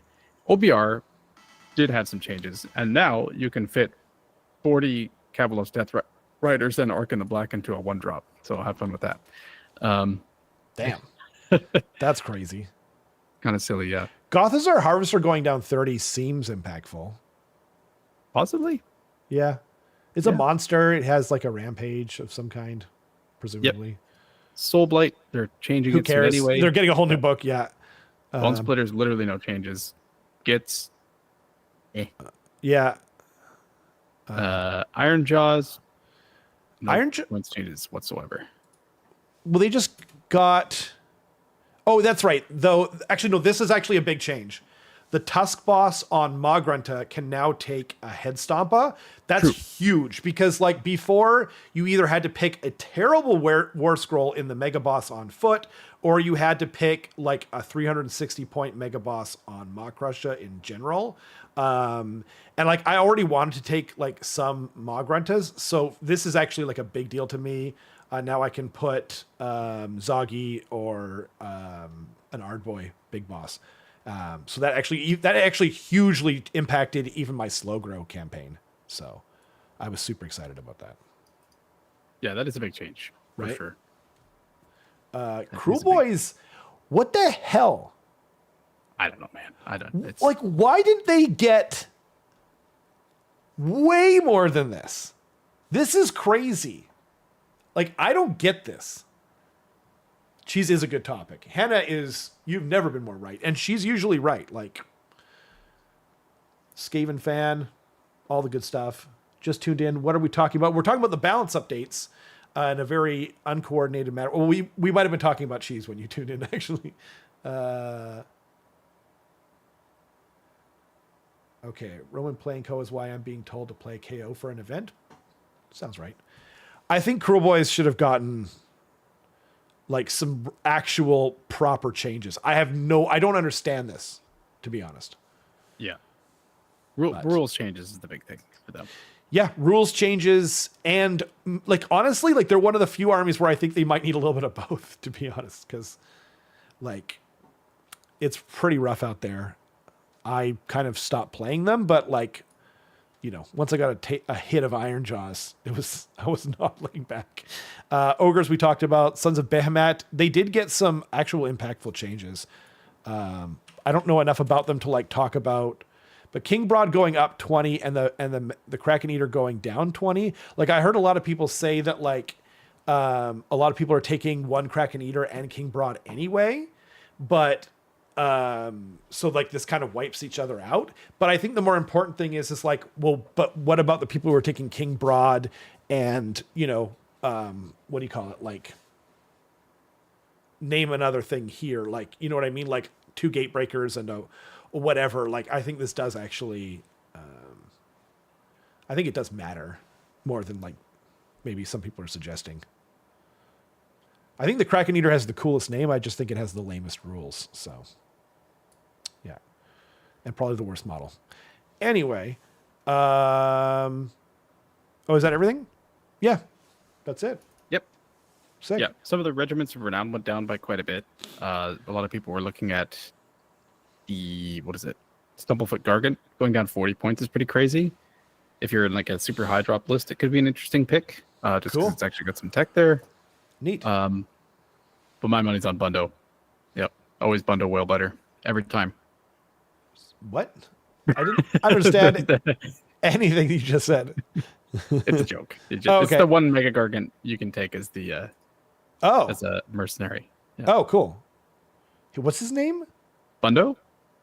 Bundo? Bundo? Yep, Bundo Whalebiter. Whalebiter, cool. Just fun to say. Yeah. It's like the Boom Deck Snazwagon or whatever. Like many of those orc 40K. Names are just actually, and like if you care about Spearhead, which is like an amazing game, the Flesh Eater Courts, Ghoul, what are they called? Crypt Guard, rather. They got the reinforcements keyword, so which is kind of a big deal in that game. I think they might still be the worst Spearhead army, and I thought anyway. Yes, I think there's a few rules that they kind of need to update for that, but yeah, Stumblefoot for Nurgle. Okay,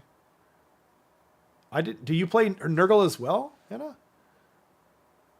Carson was saying like he thinks Nurgle might be on the rise, so yeah, sick. Yeah, I mean, I guess that's pretty much it. Did we have a plan for next week? Wet Coast, which brings me to my next topic. This is the last chance you have to sign up for the Wet Coast GT, which is the GT that I'll be running in Vancouver. Not this weekend, but next weekend. And lists will be due, I believe, this Friday in the pack. Okay. I should read the pack as well, I guess. But you wrote the pack, and no one ever reads the pack. Why would you read the pack? Nah, never. Yeah. But yeah, time is running out to sign up for Wet Coast. Next week we will be doing Wet Coast. Most importantly, list name review. That's what everybody comes for. So yes, absolutely. I cannot wait.